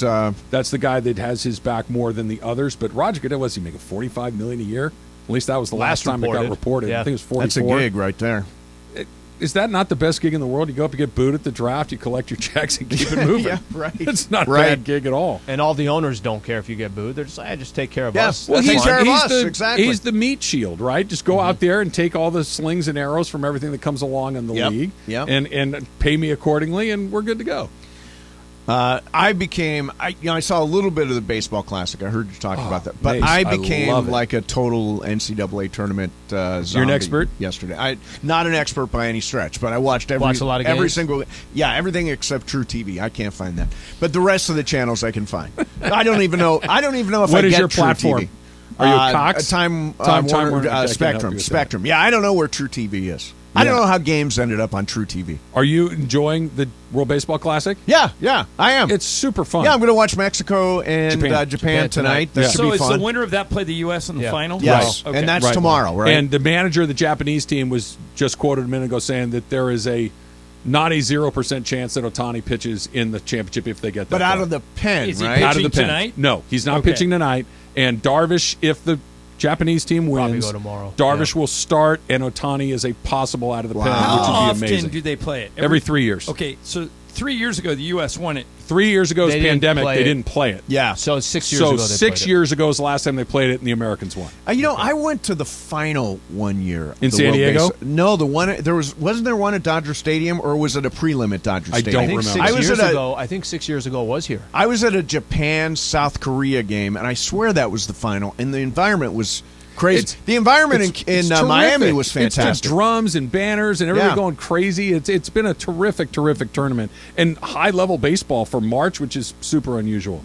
Gonzaga and the Bruins, John. I know you got the Zags in your bracket. Yeah. You are a Bruin. How does that shake out? I think UCLA's got a really good chance. They're playing great. It looks like Singleton's going to get over this ankle.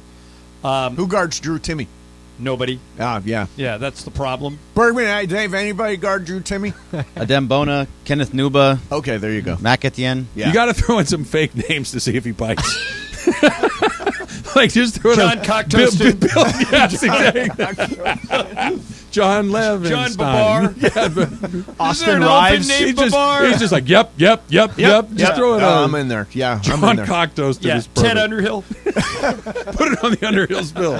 He left for his urinalysis. John, was yesterday the strongest of the weed situation that we've had at Crypto? Well, did you see what happened? They actually brought like security supervisors in to try and Oh, Straight really? up an undercover Was it smoke? dude. smoke the guy out. Was Yeah. it smoke or was it I don't think vape? they found him. Why I don't can't think they catch got him? I don't know. It's been going on for 3 years. It's hard to catch somebody Like- if they're on a vape. The other announcers, There's no smoke. keep telling No me- smoke. Like what they the Dave Johnson, the guy in D.C., comes to me and he goes, "How do you not have a contact high every game?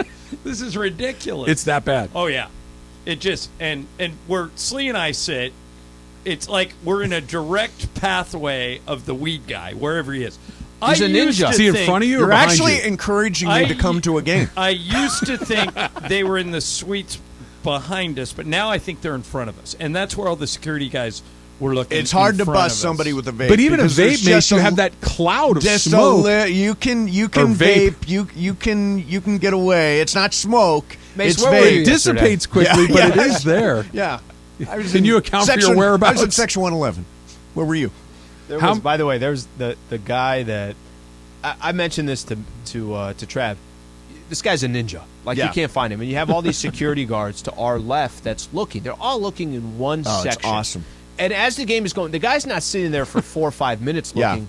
He's sitting there for it seemed like at least 2 quarters just trying to pick out, and he's like pointing this, that, nothing. Can't get anybody, and we're still Yeah, they smelling can't, all the weed they can't while it's find this happening. dude.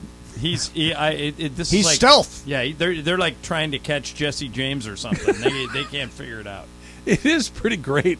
Does he move around or is he always in the same section? We have every no idea. section? We don't know who it is.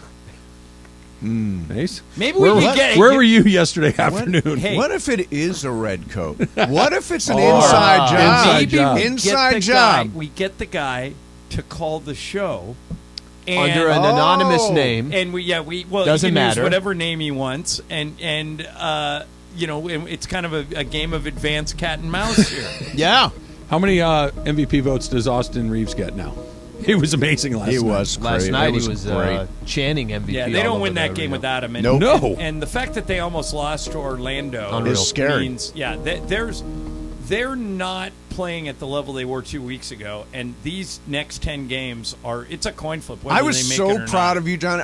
We were dropping my brother off at the airport in the airport. What a blank show that thing is on a Sunday night. Did you go all the way in? Oh, yeah. Oh. Yeah. So we're listening to the game, and I love the fact that you finally come around to must win. Even though mathematically last night was not a must win. Well, it is a must win. Some of these games